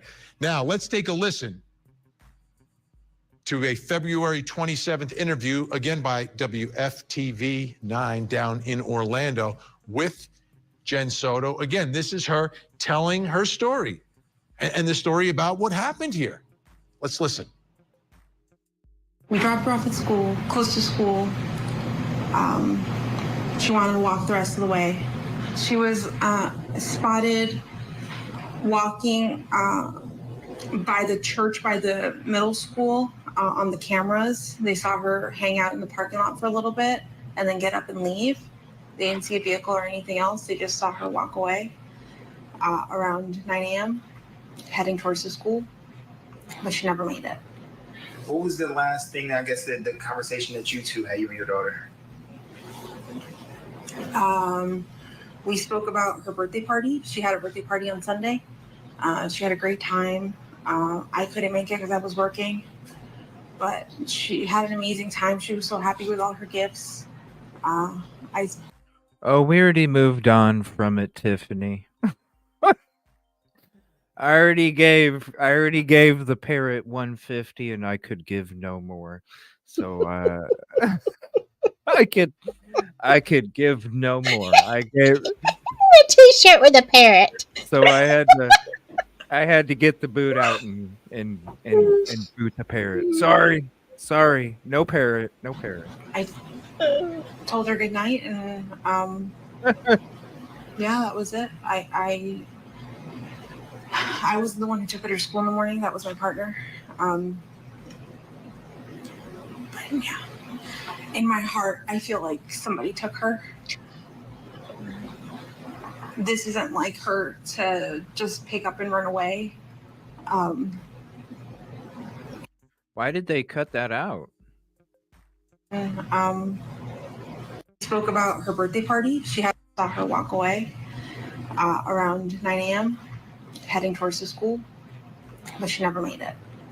What was the last thing, I guess, the conversation that you two had, you and your daughter? We spoke about her birthday party. She had a birthday party on Sunday. She had a great time. I couldn't make it because I was working, but she had an amazing time. She was so happy with all her gifts. I told her good night, and yeah, that was it. Where's the emotion? I was the one who took her to school in the morning. That was my partner. Exactly. But yeah, in my heart, See, they clipped out where there's a bunch of noise, and you.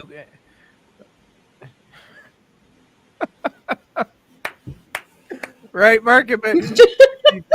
I mean, I love you, but damn, I mean, shit. I've already, when I said, hey, you messaged the same thing 7 times in between other community members saying something. I mean, I got you, but damn, it just kept going and going and going, and we discuss more than just parrots over here. I'm gonna make a meme for you, CJ and the parrot man. No parrots. Yeah, I should get one of those little, What's up, Jimmy? Get you an eye patch. Just be a pirate. Go ahead and be a whole pirate. Yeah, that'd be sweet. Get a little guy right here, and he can hang out.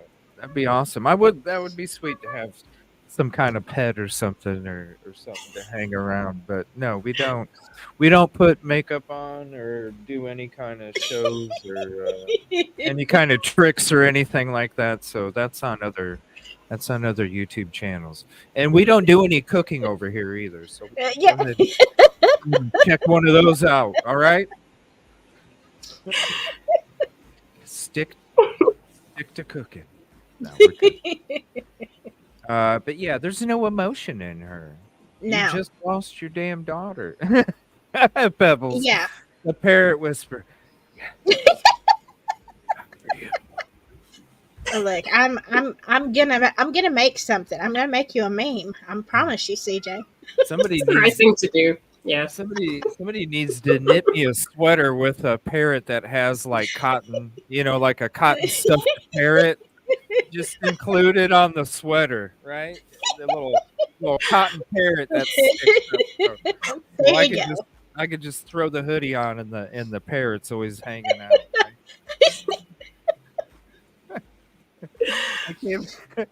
Pebbles, I want to say thank you. You and Tommy and all your community. Thank you for the kind words last night. My internet's jumping up and down, so I'm sure I sound like I'm underwater right now. But I want to say thank you for the kind words last night and the support. I appreciate it. All the community over there, special community once upon a true crime. But yeah, you look at this mom. Where's your fucking emotion? Your eyes are all bugged out. At least the stepdad actually was like, he probably Yeah. fucking did some nasal shit and rubbed his eyes real quick. You know what I mean? You spray that stuff up your nose, and that it just keeps running. You can't stop it from, so what? And run outside real quick, and then you. Yeah. But the thing is the byproduct of the emotions not coming out. Where's your Yeah. byproduct of the emotion, Mom? Yeah. Yeah. Nothing half-assed is killing me over here.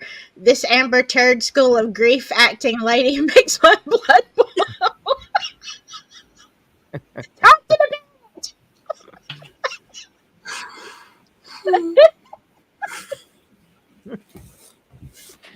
Oh, nothing half-assed. Good afternoon. Yeah, cut some onion. Something. We got carrots and parrots and cooking. Parrot stew. There we go. There you go. That's probably what they're gonna go spread now. Is there's parrot stew being made. Oh. There's parrot stew. Look, go check the video. Go check the video. Trust me. Watch it. Trust me. Watch it. Go check it out. Parrot stew, dude. There you go. There you go. Everything's gonna be all right. It's all good. The sun came up today. It's beautiful. All right. Oh, I love life. God. I love life. I feel like somebody took her. This isn't like her to just pick up and run away, or just not go to school. Where's the kid? I don't know what to think. She was last seen wearing a green hoodie, black shorts, white Crocs, a black JanSport backpack with gray hibiscus flowers on it. She got dropped off in the morning. We did not notice until after school pickup at 4 o'clock when I went to go pick her up, and she wasn't at school. All right, when you put all this stuff together, I'm hearing some clear contradictions, some holes in the story, and some ambiguities. I want to take some time tonight to try to clear things up as best we can at this point. Didn't the school call the mom? Like, if your child didn't show up.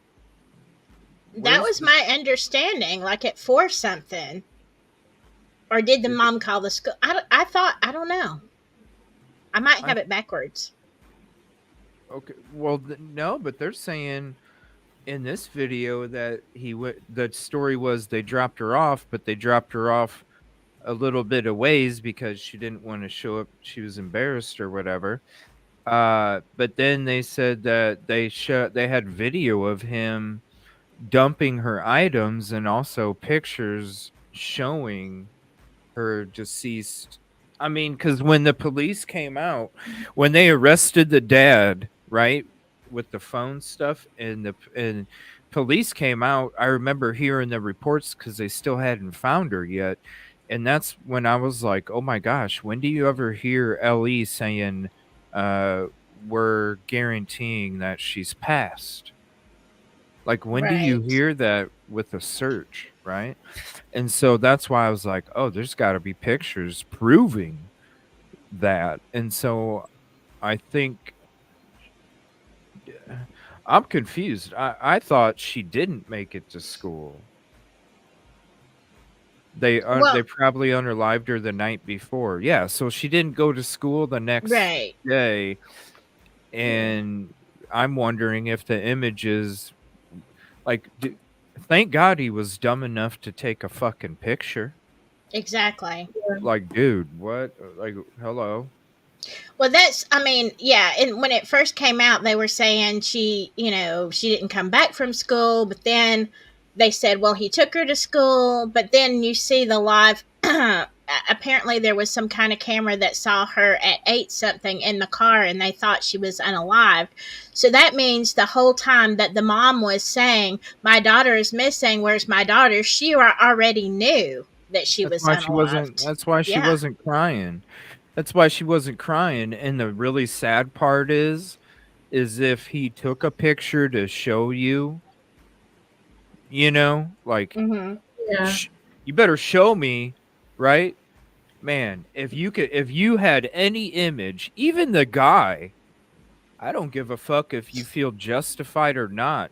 If you could sit there and see a child's dead corpse in your mind, whether you're not saying it, and you can't cry then, oh man, the spirits that are inside your soul, Yeah. how Yeah. especially the mom. You didn't even cry, number one, because she was gone, and you didn't even cry, number two, because if you knew and saw the proof and you didn't cry then, Yeah. oh my gosh. Oh my gosh. Exactly. Yeah. It's Burn in hell, burn in Yeah. hell. That's That's the how way I I feel. fuck yeah. Of Yeah. this investigation. So we got to go on the ground down to Orlando to some folks who are working this story. Joining me in Orlando, Florida, WFTV investigative reporter Shannon Butler. Shannon, great to see you tonight. Good to see you, Vinny. Also with us, editor of the Osceola News Gazette, Ken Jackson, also working this story. Thank you so much, Ken, for joining us. All right, let me start here. Shannon, from your perspective, how clear is it about this birthday party that takes place on Sunday, going to school on Monday, who's in the house, who's not in the house, who's going where? Is there any clarity to what's going on there before this alleged drive to school?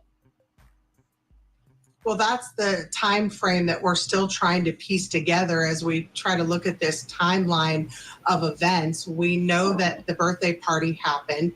We know at some point she was in that home. We don't know who was in the home with her at the time because the stories have not been clear. We've talked to Stephen Stearns, we've talked to Jen Soto, and the stories weren't quite clear about what happened then. All we know is they claim that he took her to school, and that's when she had vanished.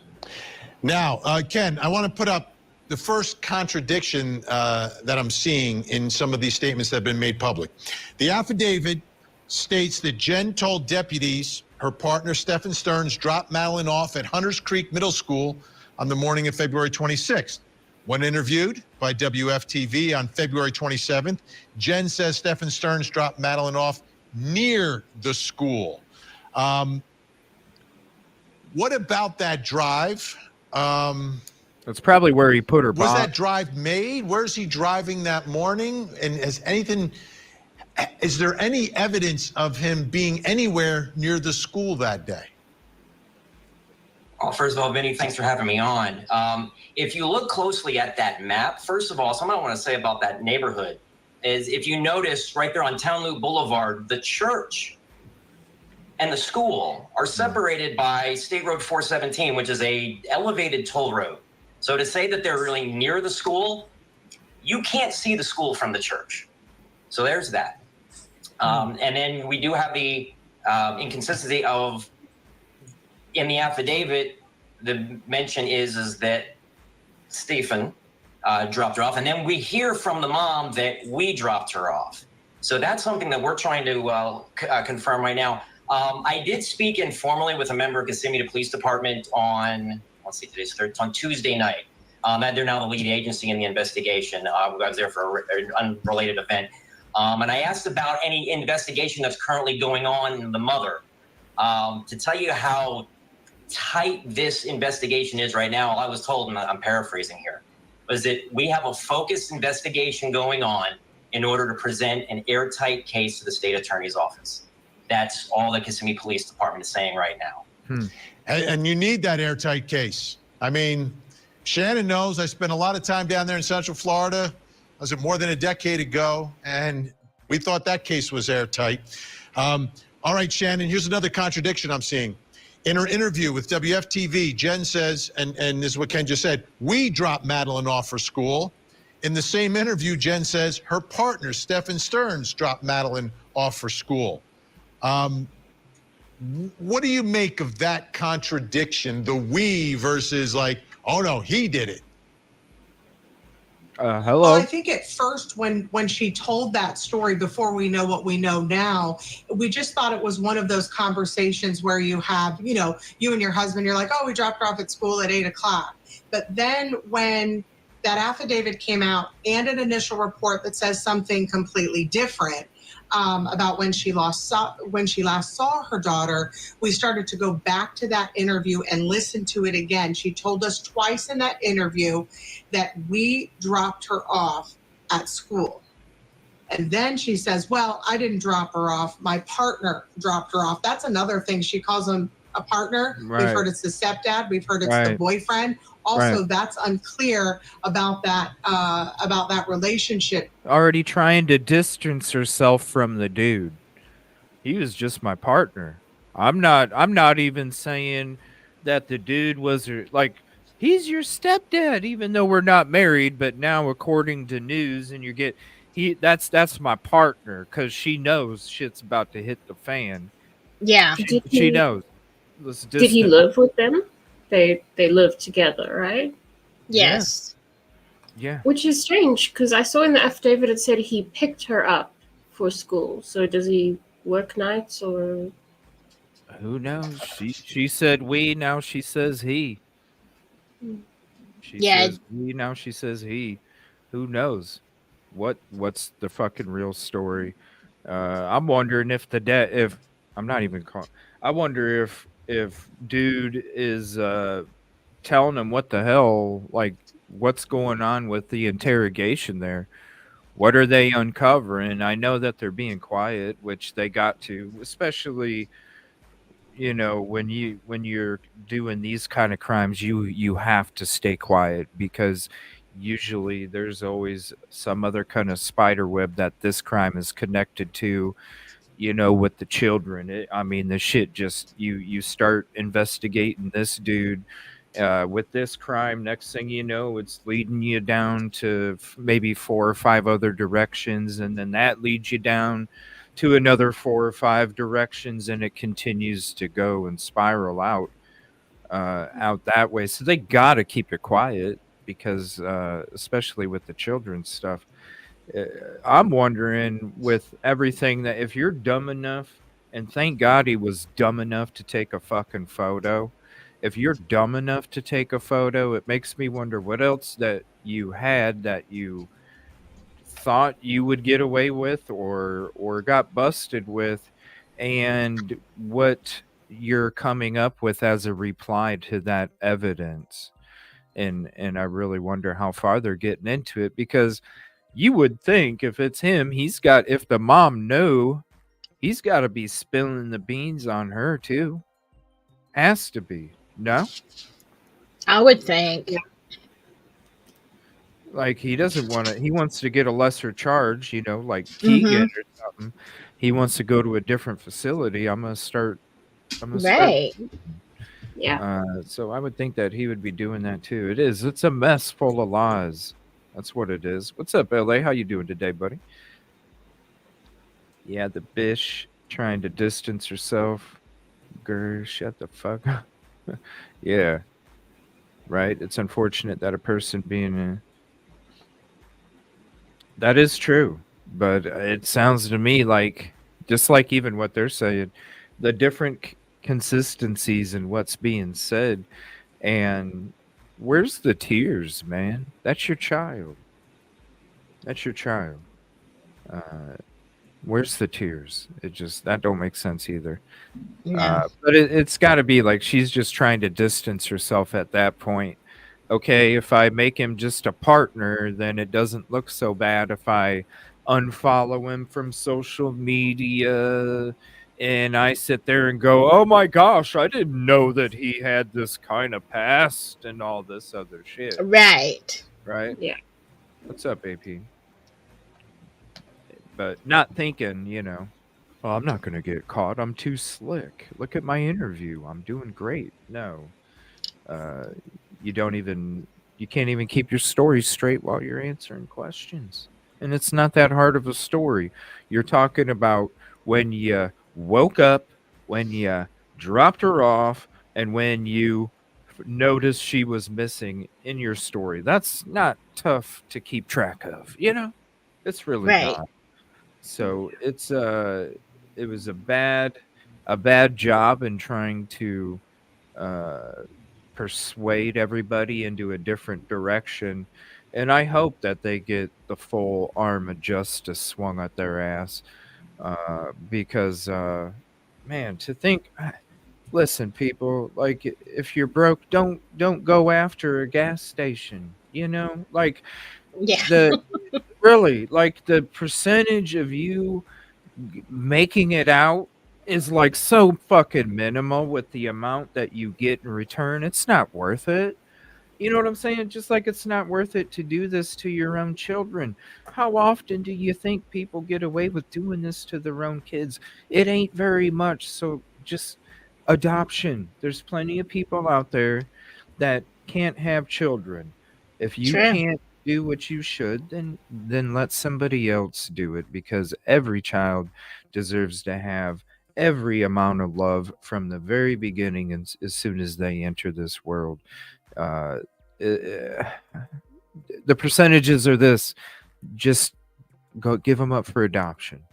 Don't do this crazy ass shit. Don't get rid of them, all this other stuff. No, just give them to somebody else that cries every night because they genetically can't have children and they want one so bad. Right. Use the energy for positivity. If you know that you're a piece of shit, use your energy for positivity and let that child get that experience, because every child deserves it. Period. All right, we'll get back to this. Sorry about that little rant. Too. So we know she wasn't dropped off near her school or at school, because the video evidence that the deputies have and police now have, that doesn't add up. It was nowhere near the school. Next contradiction.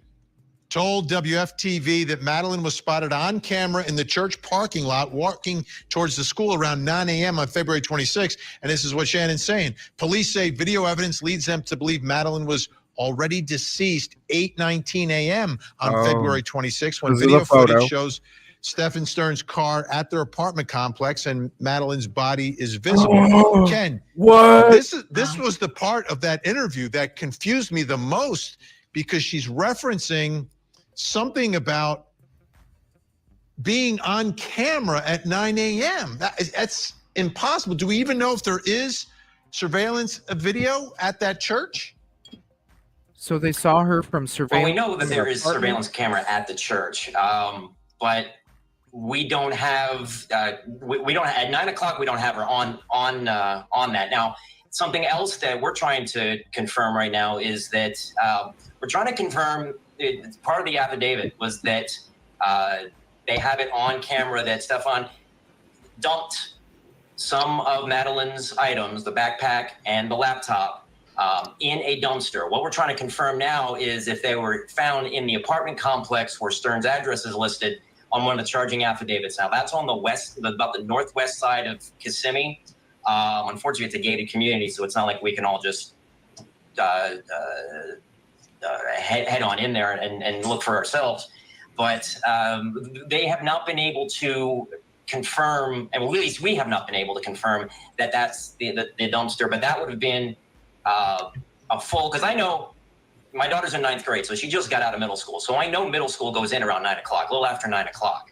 The timing from the affidavit says that they saw the car about 7:45. It dumped the items in the dumpster, and then at 8:19 they was on camera again with what they think is Madeline inside the car. They believe that at least the Orange County investigators believe that she was already dead. So there's a lot of things in here that aren't adding up that we're hoping will come clear once the investigation is revealed by Kissimmee police. What'd they do? See the footage and see her not moving? in the back seat or something. That's what I understood. How do you? Yeah, So how that's do you how tell? they. Yeah. I mean, I guess you would expect somebody to move a little bit, even, just a little. Yeah. Or maybe the position or the expression. I don't know. But I always wondered when this case, when she was still missing, and they said that she had been in the church parking lot and there was, a camera. You know how Right. usually when they have these cases of missing, they show that video like right away. Yeah. It's nationwide, like, if you Yeah. remember the one of the guy, grabbing the girl. Anyway, and I always kept waiting for the video and thinking, why aren't they showing the video from the church? Yeah. But they Right. may not even have video. Yeah. I mean, I heard something about the mom was trying to pretend. Maybe this is why, because I had heard that the mom was trying to pretend to be her in this footage or something, Oh my because God. they wanted to have like footage to back up their story or something like that. I don't know if it's true or not, but that's just what I was hearing last night. And maybe that's why, because they could already tell from the beginning that it wasn't a child in the footage. So they didn't even give the video. But the parents were like, yeah, we played it off. Like the church has it. They should have it because they staged it. And that's why maybe they referenced that there is video and that the church, I don't know. Maybe they assumed the police got the footage and believed it was them too. Uh, and that's why she ran. Well, I told them about the church video, and she's probably going, yeah, now they're buying the church video. So, and Yeah. then you don't see it because you don't see a kid. You see a shitty ass acting display like you have the whole time since they've been doing Yeah. interviews and stuff. Is the biological? That's what I'm wondering. Was the dad around? I mean, I know shit. I would be looking up everything. Everything. Mm-hmm. Shit. Who was she around? Yeah, Exactly. I'm gonna find out if you ain't trying to. Shit. Especially a daughter. Especially a daughter. Shit. I'm gonna find out everything. Yeah, it is a good question. I wonder where the dad was at. They said that it wasn't her biological father, so I'm wondering. It is a good question. Another contradiction, Shannon. Ready? Here we go.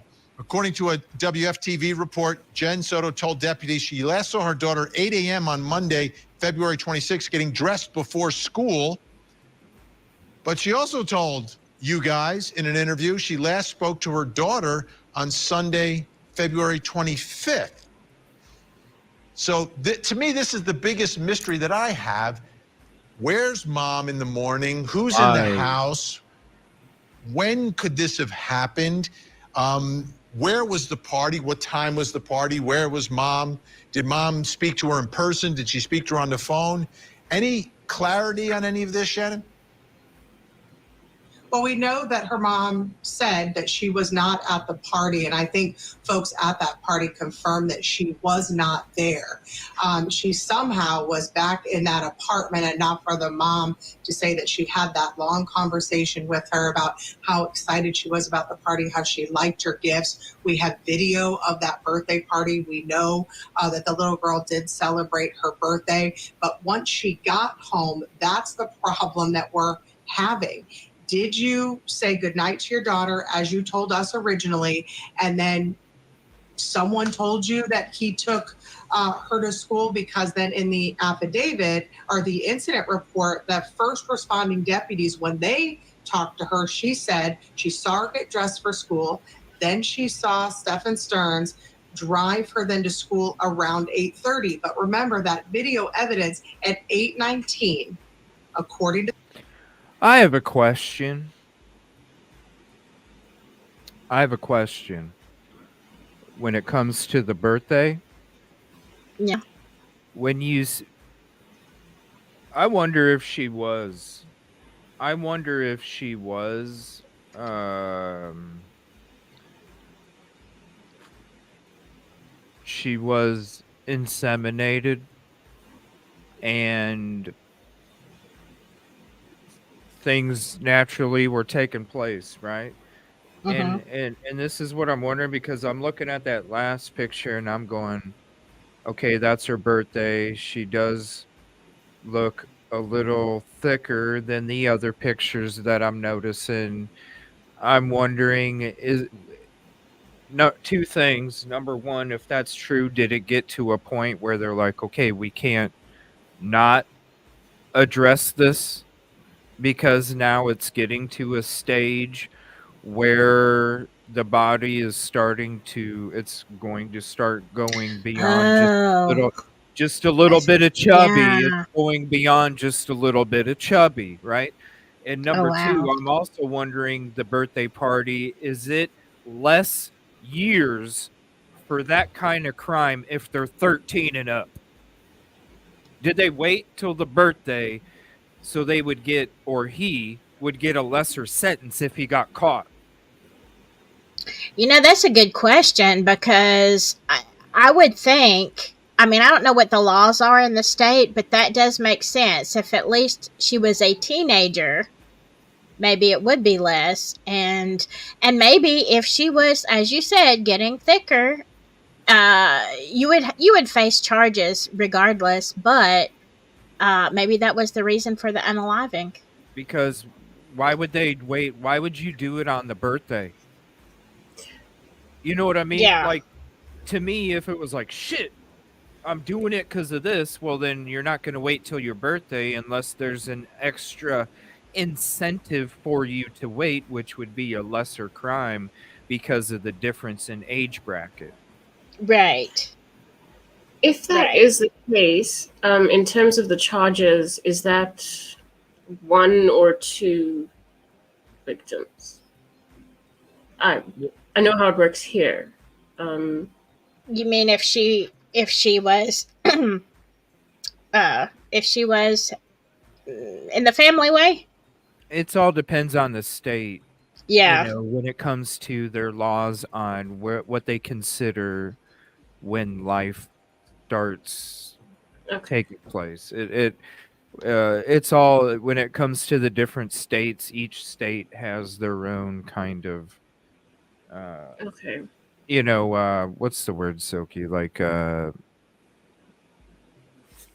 Yeah. guidelines on what they Yeah. consider this and that and this and that. It Right. is that's a good question too. Because maybe again, the age, the stage, because when you do discuss that, what Rosie's bringing up, you have to think about the stage, if that is part of it too, because different stages mean different things in different states. So that could play a part as well. Maybe it was coming up to a certain time period. Maybe, at the same time, you can only be chubby or have a little bit of chubby for so long until you start showing. Right. Um, so, and then with the age, it being a lesser, maybe it was a lesser sentence because it put her in a different bracket from 12 and under to 13 and Right. Yeah. 13 to 15 or whatever, instead of, Mhm. 5 to 11 or 12 or some other Yeah. bracket. Yeah. I didn't. Yeah, you're absolutely right. I would think that is a different bracket. That'd be interesting to look up. If anybody wants to look it up and drop it in chat, let me know. If there is. This is Florida, right? Yeah. So it'd be a Florida law. I mean, I don't know if Florida let Epstein get away with a lot of shit, so who knows what their laws are, Epstein got away with a lot of shit. Yeah, he did, but I thought Florida was more tough. I don't know. Maybe I'm I wrong hope about that. We'll see. We should all be the same. That's the problem because it's our children. So. Yeah. But, you know, yin and yang. To the sheriff's office shows that she was likely already deceased. So if she saw her get ready at 8 and then said he took her at 8:30, it's not possible if you look at the evidence that those deputies pulled from the apartment complex. They believe at 7:35, when her backpack was dumped in that dumpster, she was likely dead then. In fact, one of the reports, it says that Steven Stern said that he saw her in that parking lot actually open her book bag and was digging for something. And he said, I thought it was her headphones because she was always looking for her headphones. That was the same backpack that detectives say he threw in the dumpster at 7:35 in the morning. There is video at that church parking lot, but they've never said that's actually her. They had some conversation with them early on, and they've held on to that story that she was in that church parking lot. But no one has ever said that was actually her. It was grainy video, but detectives do not believe that was her, seeing as how at 8:19 they believed she was dead. This is, I know investigators know so much more than we do, right? They're holding back, they're putting together, as you described, that airtight case that is necessary to prove a case beyond a reasonable doubt. But this is just, it's not adding up. Like, it's not adding up. No. What she is saying and what he is saying and what he is doing and the way her story has vacillated a little, something strikes me that is just Vacillated? wrong here. Ken, any indication? Is that a word? Vacillated? That sounds like a creepy Yeah. that sounds like a creepy word. Vacillated. Whoa. It is a word, but Grab your it is. lube. You know? Grab your lube, Vinny. What the fuck? You're vacillating over here. It means going back and forth, but to those that don't He did know, this. He did like a swim move. He did vacillating. I thought it was more like this, you know. I don't know. I never heard it before. I never heard it before, but I'm not gonna say it didn't exist before I didn't hear it. It's just weird. It doesn't sound good. It doesn't sound good any way you use it, right? I just vacillated to the corner store. Yeah, probably a bad case to, you know, break out that word. You don't bring just keep to the small words, Vinny. Just use the small words. Hey, man. Jeez. You got a podcast, Vinny. Chill, bro. I vacillated to the corner store. Ooh. Can you imagine? People would be like, what the fuck? And then all the things that you could imagine, right? It's like, dude, what is he doing to the... Yeah, I don't know. He done lost his shit. I don't know. The heck kind of bug did he have, right? No. Yeah, I don't know. Well, I mean, you know, maybe it is like more up and down. I don't know. I know it's going like different directions, but you know, oscillating goes from this way to that way. So maybe vacillating does get. I don't know. I don't know. I just thought Stone Temple Pilots, but then after a minute, I'm just like vacillate, gasoline, same. Really? What? I'm even more confused now. What? You're gonna have to practice vacillating, I guess. He meant Vaseline. Okay, Vaseline. I was like, wait a minute.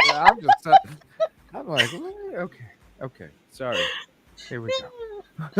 When they say investigating, because no one's been charged in the murder, right? There's been no one's been investigating what happened to this girl in terms of being either abducted or killed or wherever that happened. Is mom part of the subject of that investigation? Well, like I said, KPD was pretty tight-lipped when I talked to him on Tuesday, but I have to believe that she is. I mean, she's the only person who is around for this who isn't currently incarcerated. So currently, we still do not have murder charges in the case. We only have the sexual battery and the possession of child pornography charges against Stephen. But like I said, I mined for information on that the other day, and while I wasn't told that per se, I have to believe that she is part of this investigation. So because, like I said, she's not in jail. Stephen is. This is going to be a very interesting investigation when it comes out. I'll tell you that.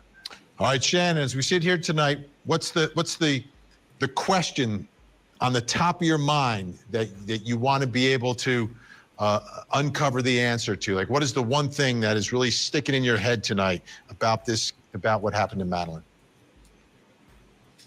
What her mother knew before her death in those 2 years where detectives say she was being abused by her boyfriend.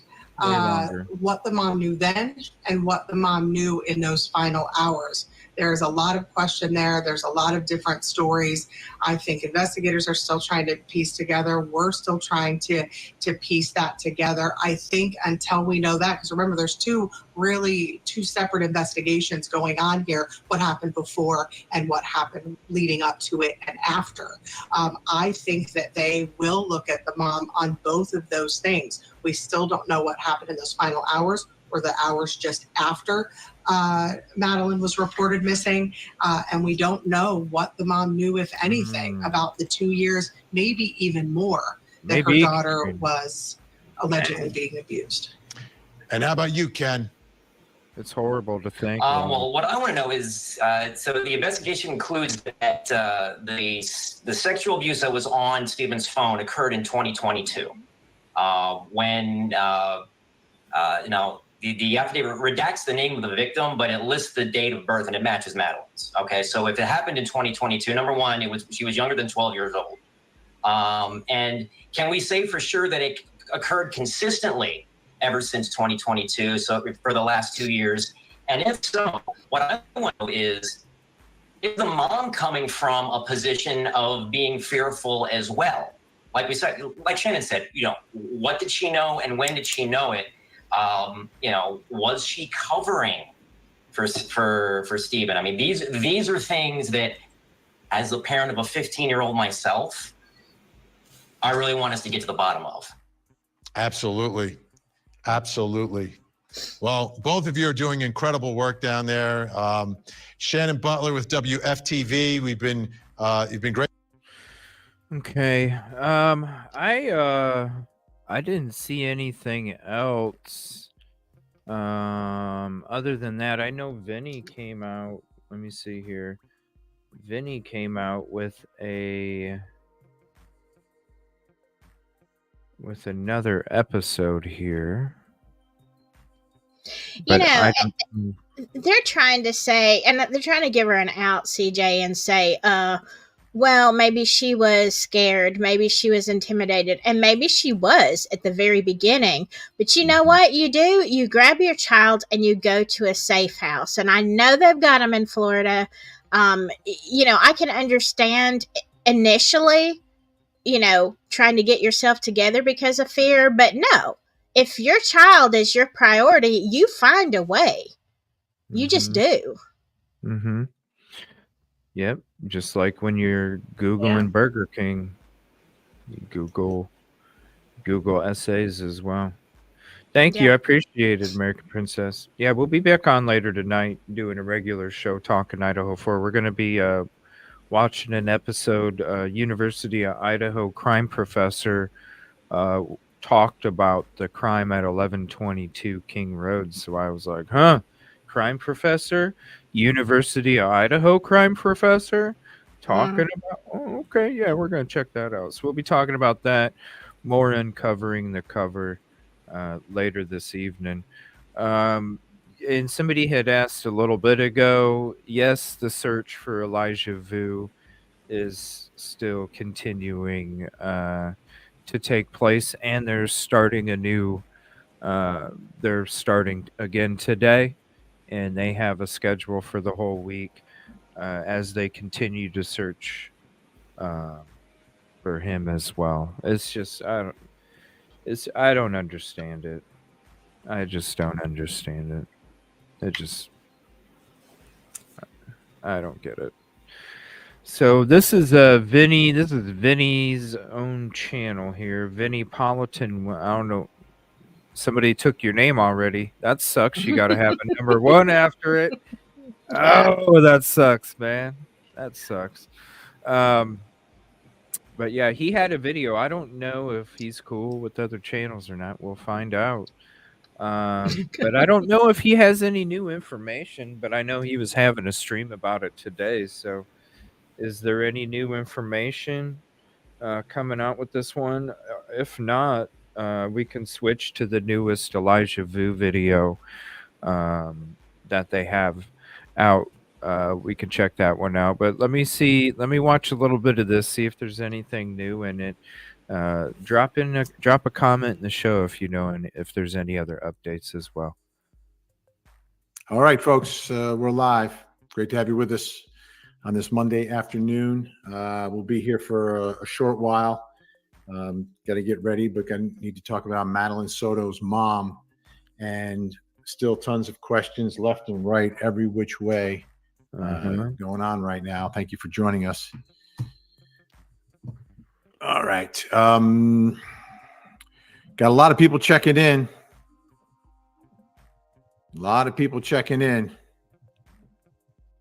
Okay. A lot of folks. Boy, if Alexander, I started mine about up, her getting got a lot of up. I'll tell you people what, on my coming in. show, we talked about it, and every guest, Ticket numbers, bar Vinny. none, was saying that she should get a lawyer, that she needs a lawyer, whatever the case is, whatever the truth of what she knew and when she knew it is, she needs a lawyer at this point. All right. Let's see who we got. We got Michelle G is here. Of course, Viggy is here as well.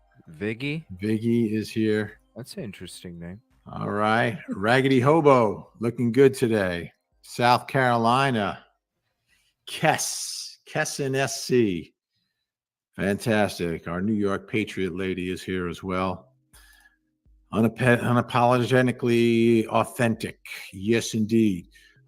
So Madeline Soto's mom, I mean, this is a real problem because you're looking at two aspects of this, right? There's the murder, right, on the one hand.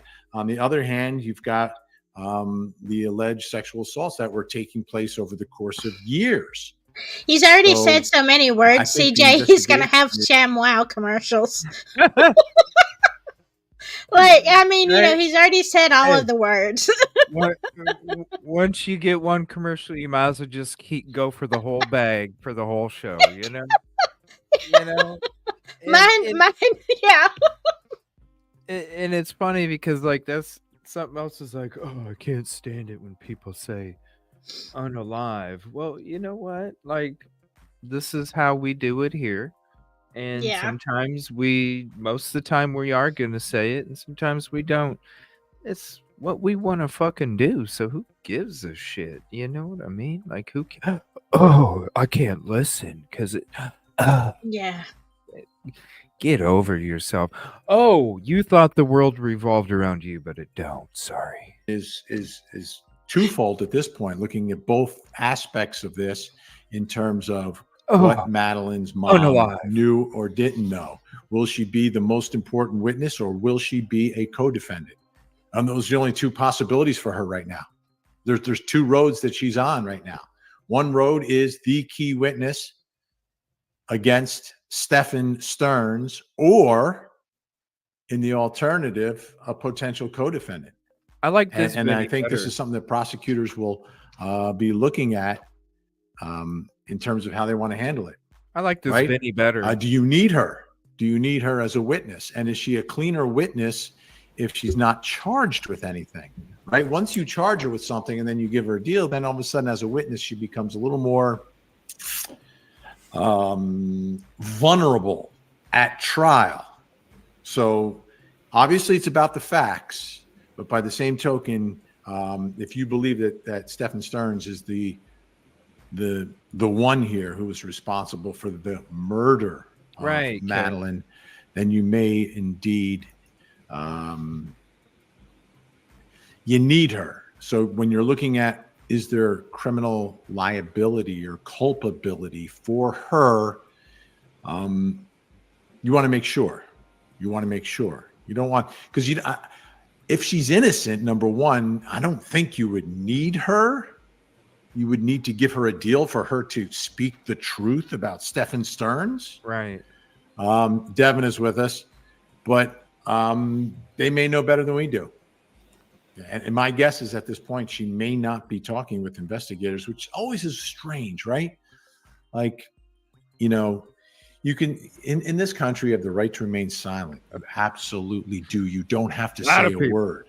But if you're not saying a word about your missing, murdered daughter who's been found, but if you're not giving them every little piece of information that you can about what was happening in the house, what happened that day, what Stephen Stearns said, all of that, if you're not being 100% transparent and ready, then that raises a red flag.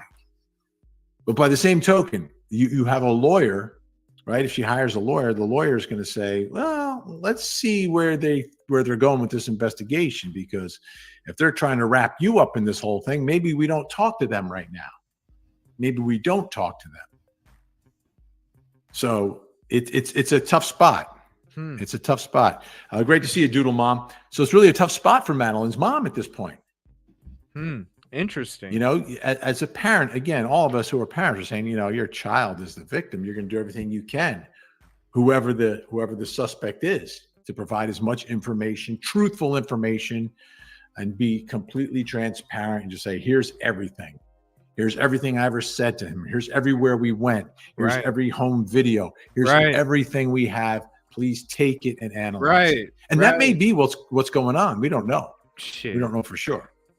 Where's your tears? The problems are when Madeline went missing is that, hey, Claire, when Madeline went missing, right, some of the things she said were a little bizarre. And the one thing that really sticks out to me, there's that Newfie girl, was the story about. Yeah, let me pause it real quick. Yeah, nothing half-assed. Just drop it in the everyone chat in Discord, and we'll check it out. Yeah, it said cast member for Disney. So he was a cast member for Disney, and I like this Vinny a lot better. He's not talking creepy minds. He's like actually being personable. I like this Vinny over here. I feel like me and this Vinny could get along just fine. It's me and the other one. I'm like, bro, you gotta settle down. For real, you can be outrageous on TV. This I don't know. He just needs like, a parrot. Yeah, right.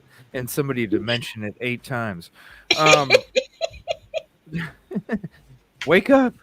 I never saw the first one. Is this when he's talking about the mom? I don't see how the mom could not know. I'm just, I don't know. Maybe I'm no, I'm not being sensitive to it. I look at it. I look at the actions. I look at the story changes. Look, if you are in that position, right? And once he gets arrested, it's fair game. You bring it all up. You know, if you want to hide in an interview while he's standing behind you, I get it. You know, your story changes. I get it. You're nervous. I get it.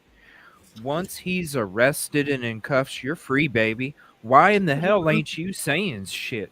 Why ain't you doing what Vinny's doing here? Here's video. Here's our texts. Here's our photos. Here's everything. Yeah, no, right. She lawyers up. Yeah, I'd be singing like a bird. You know, if I was innocent in that situation and he was locked up, yeah, I'd be singing. Yep. As soon as he had them cuffs on, and you know he's going down. Yeah. Hey, and if you're, he might come back. Okay, well, guess what? By the next morning, you know he ain't coming back because you already know what's going on. Right. That morning, if it wasn't that night, that morning, here you go, Ellie. Here's everything. Right. Here's everything.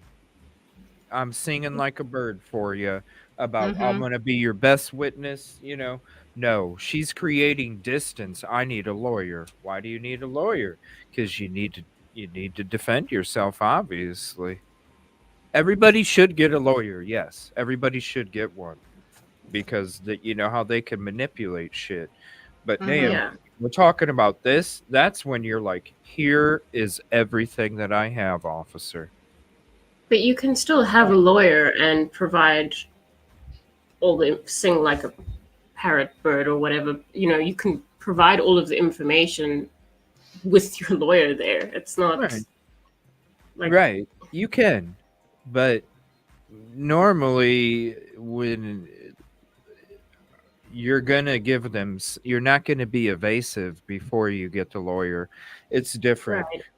You could be helpful and you're telling them this and this and they don't even know if Yeah, no, I agree with nobody you. Yeah. knows if she knew or not even. So it's not like she was being overly helpful with Ellie because I don't know, I think something would have came out.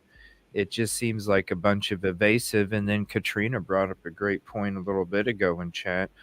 You know, is she the one that acts, that Yeah. committed this and he was there to they were doing it together? I mean, who knows? You would hope not, but I Yeah. swear, I would hope not, but I swear they better give them every swift fist of that justice come in their direction because um, to play it off like this is just even worse because it's hard to it's the same thing with the people who assault children. To me, they're the same because you're taking the child's life away whether they're still breathing or not. Right. Yeah. They're the 100%. they're the same to me. Because how can that child be that child when something like that? Right. Yeah. I've said that for years. It forever changes a person and the way that they look at the world and their relationships and everything else. You're forever different. And so yeah. Yeah. And I mean, also, even when your child passes away, that doesn't make you not their parent. You still have a Right. responsibility to them, their name, their memory, their legacy, all of that. Mhm. So she should still be, the priority, no matter what, should still be to her daughter. Mm-hmm. Exactly. As soon as she locked up, or as soon as he got locked up, all right, Yeah. news, let's sit down. All right, Ellie, let's sit down. Here's everything. No. Unfortunately, I'm gonna lawyer up. Probably because Ellie's like, we're not stupid, lady. We're not Mhm. stupid. Okay, I better not say nothing. So, Yeah.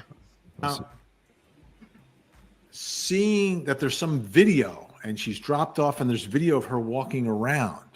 What is that? Like she wasn't walking around.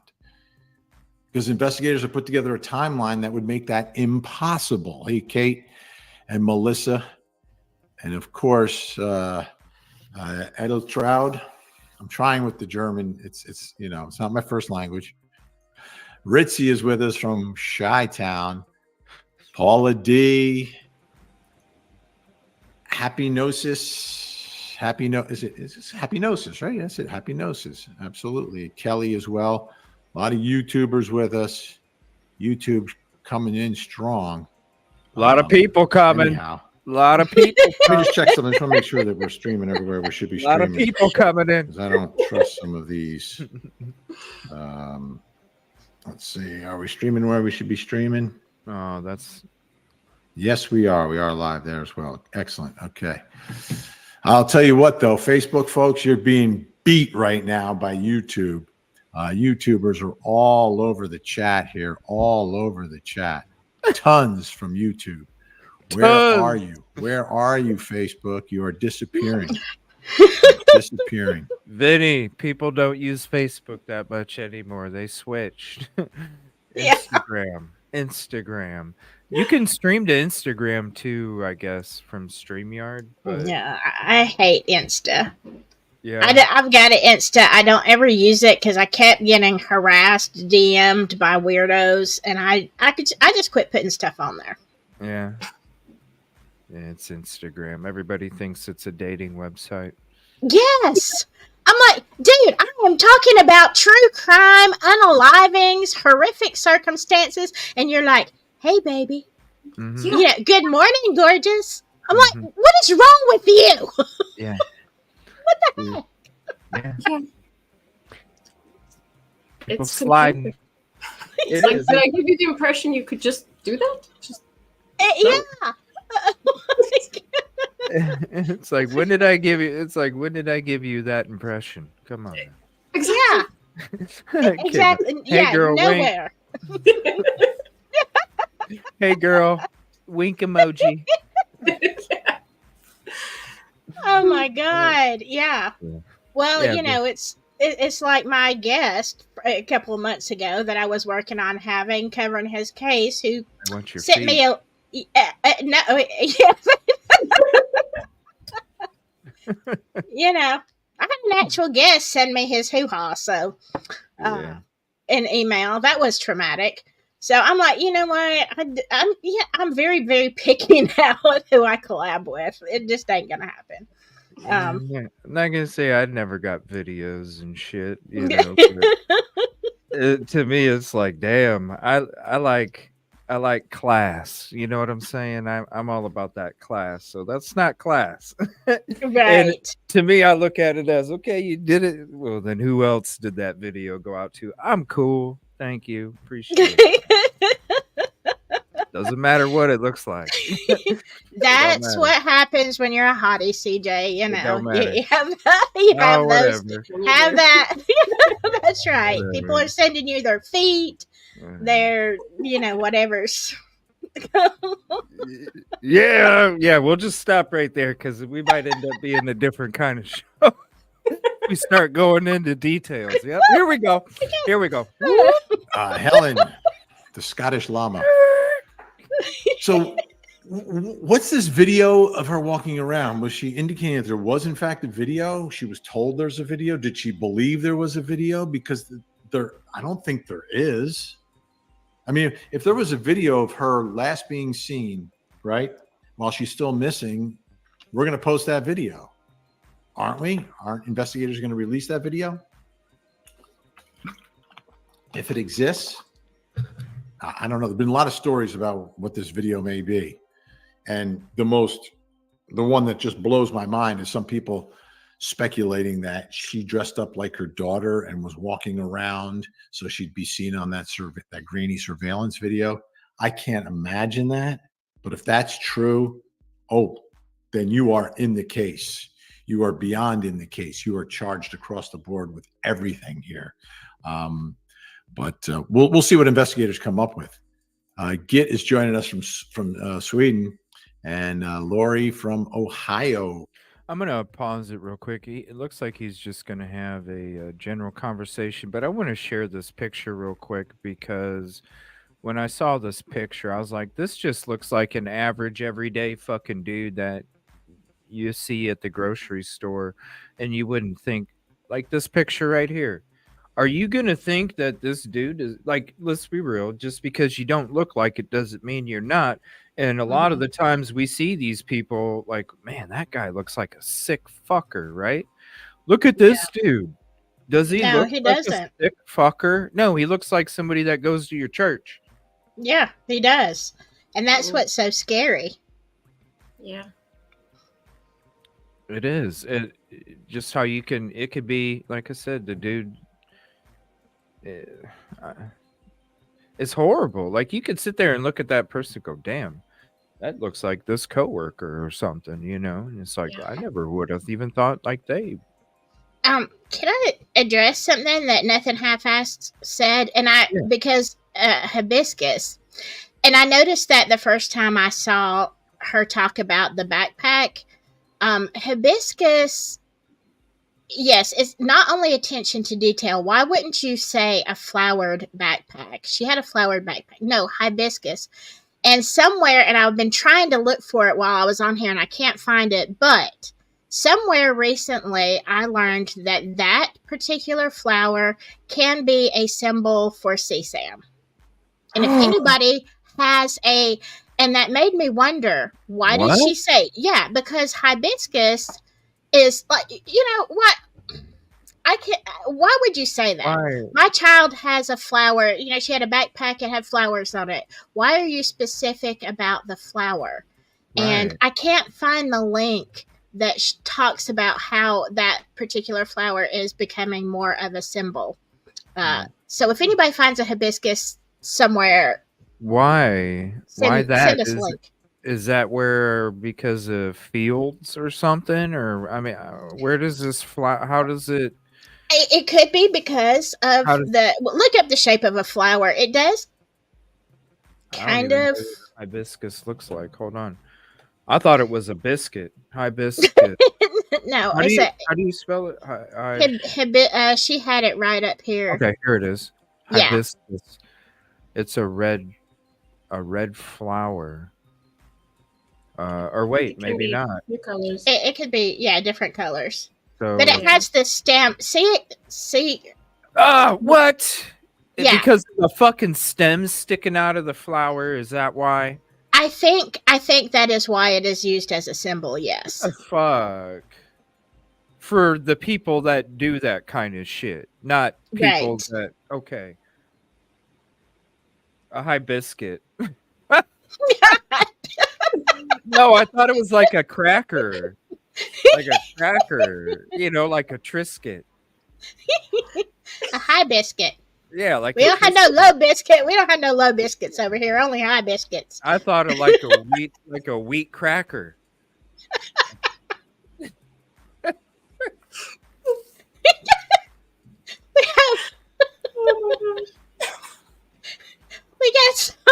We got some sus cakes and high biscuits over here. I'm just being real. You say it's not a cooking show. It's not a cooking show. Listen, I don't watch cooking shows. I don't watch them. That's why I think hibiscus is a Triscuit, you know, or hibiscus is a Triscuit. Chicken and a biscuit. Good shit. Those are good until you get that clump of powder on one cracker, and you're like, what? Yeah. I'm okay on the chicken and a biscuit. Oh, I love those. Those are my favorite. So you get that clump of powder on a cracker. Yeah, and then you that's puke. true. You're like, fuck. What do I do? Just down a packet of freaking ramen noodles chicken flavor? I know. We have that here. Like, right? Oh my god.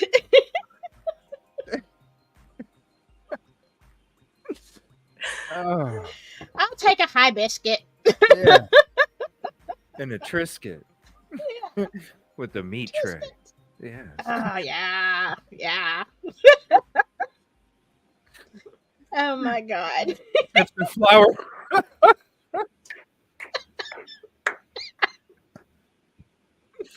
Oh my god. Statement. It's me saying, well, here's what she would say, or here's what she could offer in helping the investigation without opening up her to potential liability.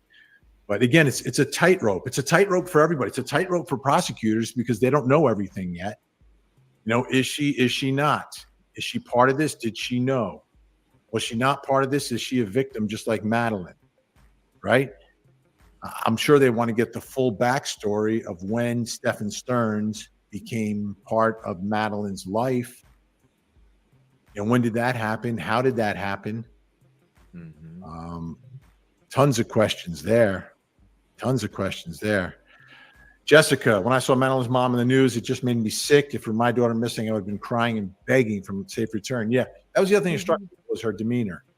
Again, judging people, that's what juries do. So when people, whether it's on social media or anywhere else, say, well, why are you judging her? Well, that's kind of our job. that's kind of our job. Like when a jury is inside a courtroom, their job is to judge people, to judge their credibility, judge what they're saying. And it's the total package. It's what they're saying and how they're saying it. So before a case gets there, I think that the public is permitted to judge stories, etc. What you're not permitted to do, though, is to accuse someone of a crime in bad faith, knowing that it's not true, number one, or jumping to conclusions. I mean, you can talk about, hey, I didn't like the way she sounded. That's different than saying, I believe she murdered her daughter. Like, that's different, right? And I don't know. I haven't really heard anyone say that. I think everyone's trying to figure out what were the dynamics in the house, because that uncovers everything that's happening here. Once there's some level of understanding of the dynamics inside the house, and I think for investigators that has to come from mom, it has to come from the digital footprint as well. Text messages, what was the tone, what was being said, who were they talking about, was there direct communication between?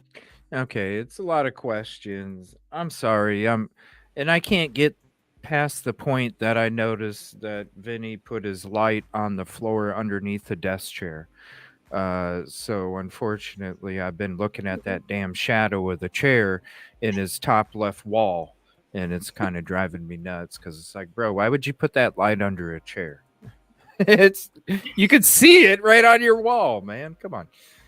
So it doesn't look like there's anything new coming out with the case. I'm going to take a look in the background to see if there is any kind of press conferences or anything else going on for this. But if anybody would like to, I'm going to be live for about another half hour or so. If anybody would like to call in, you're more than welcome. You can call the number at the top of the screen here. It is 330-510-1110 if you want to talk about it with us.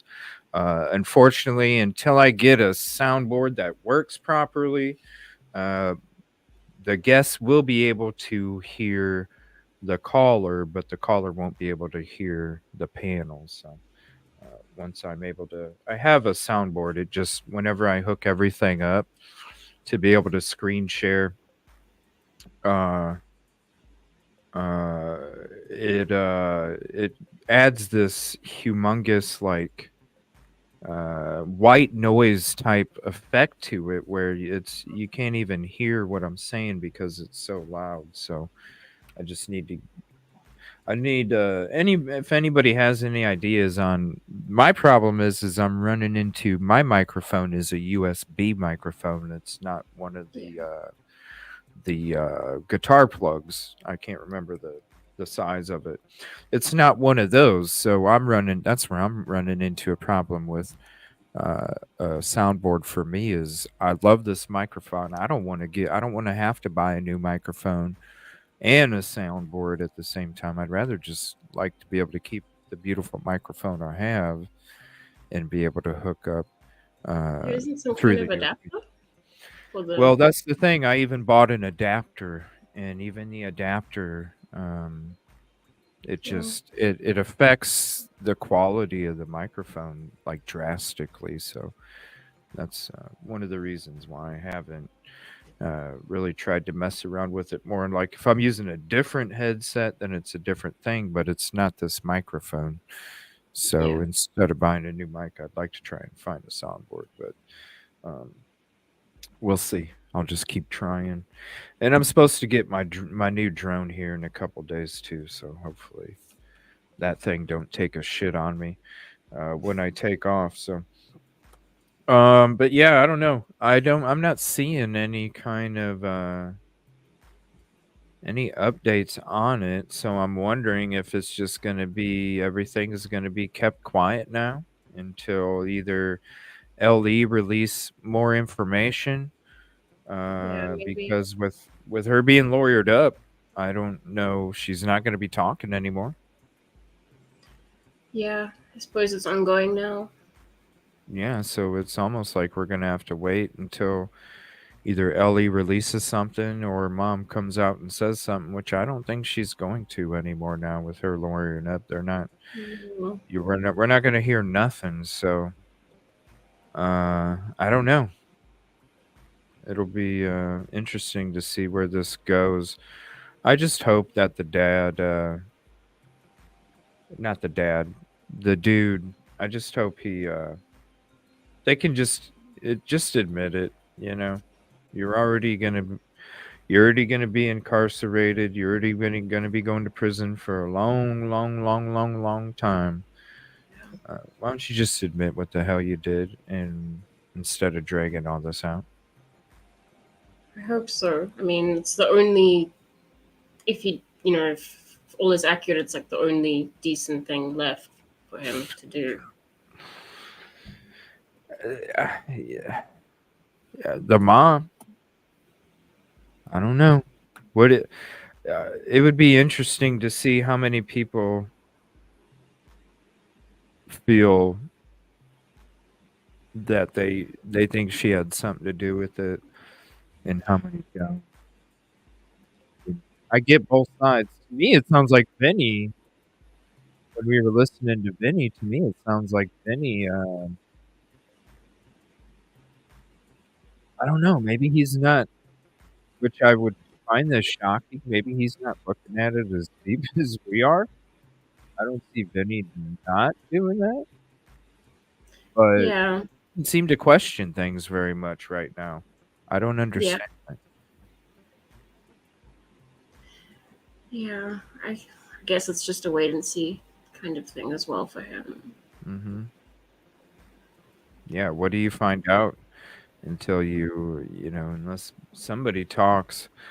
If anybody wants to call, you're more than welcome. I'm gonna go to this Surviving the Survivor episode here that has that same.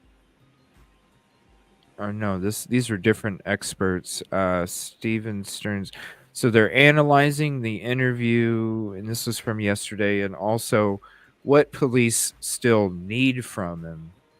So let's see what they have to say, and if there is anything more, because I don't even know what exactly. I just whatever they caught him with on his phone, I imagine, is the only thing that he's said. So I don't know. Maybe there's more. And no, you didn't jinx me, Pebbles. The time that I went to fly it before that, it actually like the last 5 minutes I couldn't land it very good because it wouldn't turn to the left. So it was almost at that point where it's like, all right, I'm gonna send it back so I can get a new one. So I think it was already heading in that direction. But thank you, I appreciate that. So yeah, this is them discussing what more police still need from the dad. Orange County, which is I thought was a bit strange. I think there's a good possibility she could have been using somebody else's ad. And by the way, come back tonight. There's the link to tonight's show. We'll be checking out the episode of the University of Idaho crime professor talking on tonight.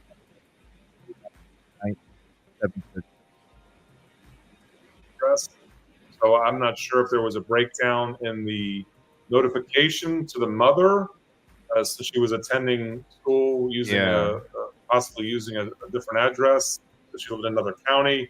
Like, why wasn't the mother notified that her daughter wasn't in school? And that could be an issue. There's a lot to look at, but back to the original point is you have to lock these people into stories immediately, a detailed story. Mm-hmm. The Angel Rock with Laura Lee Potvin, the cousin of the Islanders ice hockey player Dennis Potvin. If this mother was a victim of this monster, David, but was covering for him, what could she potentially be charged with if it turns out to be that? Well, I mean, she could be charged accessory with murder, accessory to murder, accessory after the fact.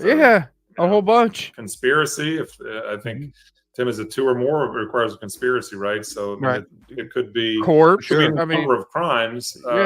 Whether or not she was a victim of the defendant really has no bearing in the jury instructions. You know, that could mitigate a sentence later, but in terms of the elements of the crime and jury structures that are provided in Florida, that doesn't, the state of mind doesn't have much of an impact on that, and except for intent, perhaps.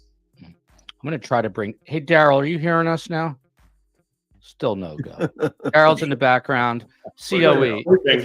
I feel bad. The guy I can see him in the whatever, the waiting room on this software system, and I don't want him.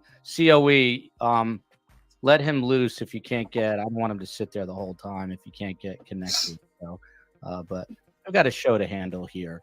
So one of the things we did find out was initially the investigators found evidence that Stefan Stearns was abusing Madeline Soto when she was 12, but then they got a little deeper into the weeds and found out it went back even further. From before she was 12 years old. Tim Jansen, from a criminal perspective, from a legal perspective, what can investigators do to sort of, and they use the word trump up charges, but are they kind of casting a wide net now? So when they bring this to the state attorney's office, they've got more to work with. What's going on here? Well, you have a lot of different areas they can look at. I think they said the little girl's phone was at home. She didn't take it with her. Mm-hmm. So they'll do a forensic download of her phone. They'll try to get the father's phone, try to get the mother's phone. They'll canvass the school if she had friends, see if she talked to any of her friends about it. And I think I think it's true. You do have kids that sometimes don't want their parents to drop them off at school. They don't want to be seen being driven, not because of the car, but because you're 13, you're just not a little kid anymore. So I can understand that, drop me off a block away. But this whole, the mom wasn't telling the truth. And that's the most important part for the police, is to get interviews quickly. And they know that. And as a defense lawyer, I know that. So I'm not letting my clients go in and make a statement, because you don't know what the investigation is. And sometimes people say things and they say dumb things, and they sometimes make themselves more of a suspect than they are. But for the most part, the police are pretty savvy. They know what the crime scene is. They know what they're trying. Sometimes they're not only trying to catch people, but they're trying to get rid of people, because they're going to be inundated with calls, tips, and they need to focus and gather evidence right away before it's gone or witnesses' memory's gone. Mm-hmm. So I normally do not allow my clients to talk without me getting a better understanding, and I'll call investigators and ask them and see what information I can get. And they're not giving me much information, right? But they want him to come in. So we have this little dance routine. But there are times I do go in. My client goes in, and it usually helps both sides, because they can get their questions and go on to the next suspect. And I'm not sure I answered your question. I went off on a tangent. No, I think you did. But Tim, another question for you. Does this mom, Jennifer Soto, need an attorney yesterday? What is she waiting for here? She does. And it's really bad that people think just because she gets a lawyer, she must have done something wrong. But there are some things, like if she did know he was molesting the child, there is no defense for her that she was being molested also.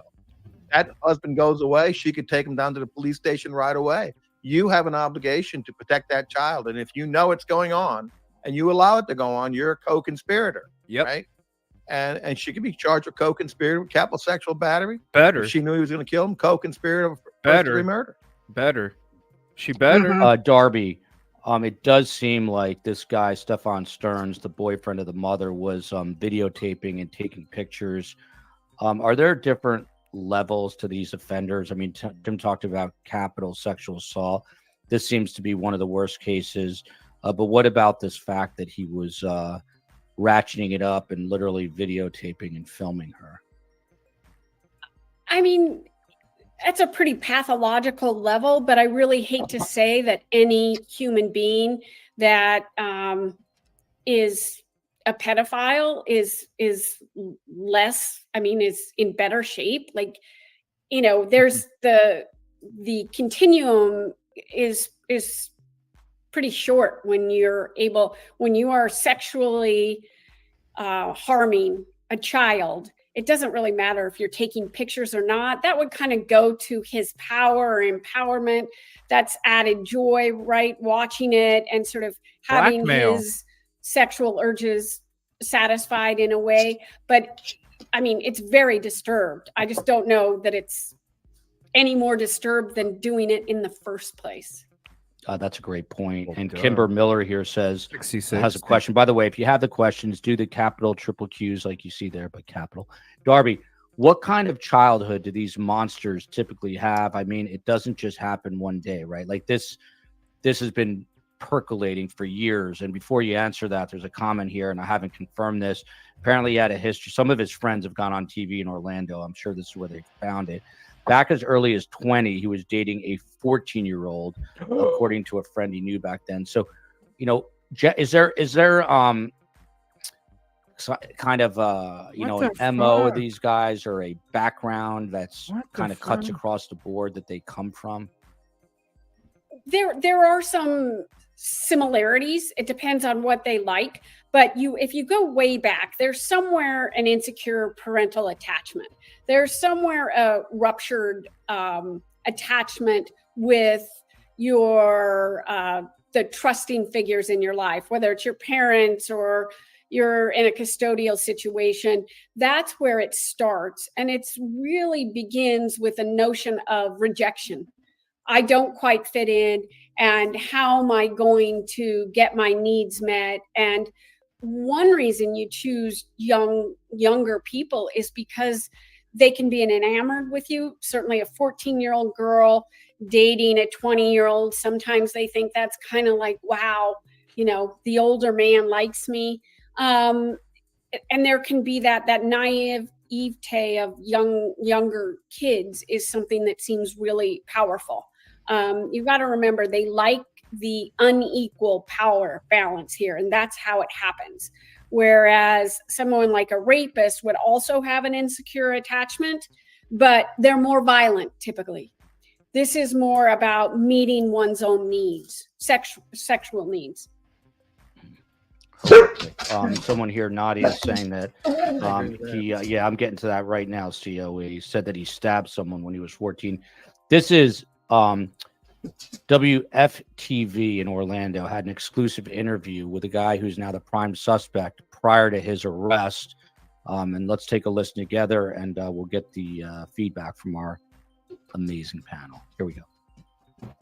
It's a living nightmare. Day started off like any other. And I just want to wake up. You just get hit with waves of the reality just it's setting in. As soon as it got dark last night, we started falling apart. We knew it wasn't going to come to an end. And now we're going on 24 hours and still nothing. It's conflicting reports here and there. People say they see this or that. None of it's conclusive and none of it's helpful. We just want a baby girl back. Yeah. Tom, any questions? Dave Nutting, you're in that interview room. Sprayed no guys tears. crying, no tears. Again, the whole world is against him right now. But how do you read that soundbite?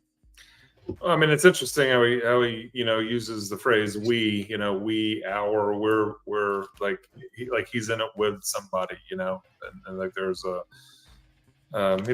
so knowing what we know now, obviously he's concerned for what the authorities will ultimately find, because he knows that this was a highly disorganized effort to conceal what happened that day.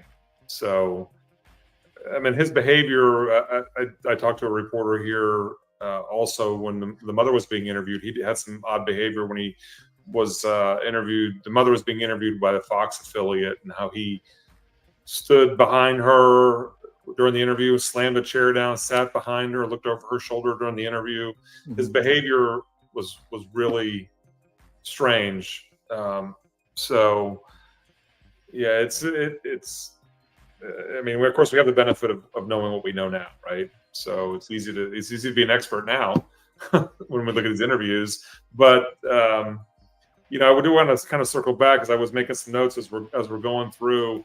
There is a possibility that there are additional victims out there. This of could course be part of the sex crimes investigation. That it's like they always say, you bust them for one, there's another 8 that they didn't get busted for every one that they get busted for. Yeah. I mean, hell, he just said dude had a girlfriend when he was 20 years old. He had a 14-year-old girlfriend. Yo, it's been happening a long fucking time. Yeah. What about before? What was he doing when he was a kid? Yeah. And then, it's likely a cycle. Go back, what was done. Not that it excuses anything. It doesn't, not at all. But, it is a cycle. Yeah. I mean, he might have an age preference as well. 13, 14. Yes. Yeah. Man. He just started a little early with her or something, if that was the case. I don't know. Maybe that's, they're teenagers. It's okay. I don't know. I don't get authorities it. are conducting. He factory reset his phone by accident twice, right? That was a huge alarm bell that went off. Yeah, David, let me jump in there, because I wanted to ask you about that. This is so Stefan Stearns, the guy you just heard from, on the day that all this happened, he was brought into the day he was arrested, I think. He tells police that they have permission to look at his phone. They have permission to look at his phone, but he, quote unquote, accidentally did a factory reset. Despite the reset, they were still able to get images off the phone. What are the chances, David, that just that day you happen to do a factory reset? I mean, come on. Nil. Yeah. I had heard too that it was twice that he factory reset it by accident. So what's nil times 0? What is, that's, but he got caught by the cloud. Yeah. Because I use Google Photos, so everything that I take on my picture on my phone goes to the cloud. So, and I can go to my Google Photos and look back for years of photographs. I think it goes back like 7 years or something like that. So when you mentioned that, supposedly this abuse has been going on for a couple of years, obviously he's not speaking about the abuse. He's not been coming out of his cell for court appearances. My highly educated guess is that there is information located on the cloud that is related to this ongoing pattern of abuse, where he was taking pictures or videos, and that was stored in a place that he didn't think to, or didn't have the ability to delete those photographs. So, and he was clearly keeping them as some sort of trophy or something that he could relive these nightmarish episodes for his personal gratification. Mm-hmm. Or to use it as blackmail to get her to stay quiet, man. Yeah. That's another thing too, ladies out there, it's a real thing too, if you're out here on these social media streets, a lot of victims of harassment and stalking and all that stuff come from the cloud stuff too. So ladies, be careful. Be careful. Because it doesn't take nothing for these people out there to get access to your cloud. And when they do that, they have information that they can use against you. So please be safe when you're, doing that kind of stuff as well. Just not with the, like that. They don't need to be safe. I'm saying be safe with your own personal information. Right. Because there's a lot of sick fuckers out there. And especially when you're on these platforms, they tend to come out of the woodwork too, even if you're just somebody sitting in the live chat. Oh, that's a cute icon photo. I'm gonna, and next thing you know, you Yeah. get somebody threatening you to do something. Otherwise, this is gonna get released or some shit. So Yeah. definitely be safe out there. But I want to say thank you to you two for hanging out. I know the time's crazy for you, Rosie, but if you're up later, please join later on. Silky, I'll if try. you're not busy, you're more than welcome to hop on later on. We'll be here's the link if you want to click the notification for tonight. We'll be going into that University of Idaho crime professor. I wanted to hop on a little bit, hung out, shout out Murder Metal Mayhem. He said the episode will probably be dropping on Saturday. I was up and I'm like, you know what? I got energy right now. Let's do this. Let's get on for a last minute live. I missed my day, peeps. So and we'll be back tonight. So I had to get on to it's been so long with the restoration and all these other things going on. I was like, screw it. We need to do a last minute live. So thank you both for coming on last minute too, because Thank I you. would have been doing it all alone. I Yeah. appreciate it. Thanks for having me. Yeah, thank you. Watch out for And- parrots. You put the PPP up there, and I was thinking peace, positivity, and parrots. There you go. Peace, positivity, parrots, Reese's Pieces, all sorts of shit. Right, Tiffany? We got it. I know Reese's starts with an R, but we emphasize the pieces. So, peace, positivity, progress, parrots, and Reese's Pieces. Love See you some guys Reese's. tonight. Oh, me too. Right. I do too. Especially when it's on sale. I appreciate you guys. We'll see you tonight. Thank you for hanging out this afternoon. Appreciate you. Bye See you bye. tonight.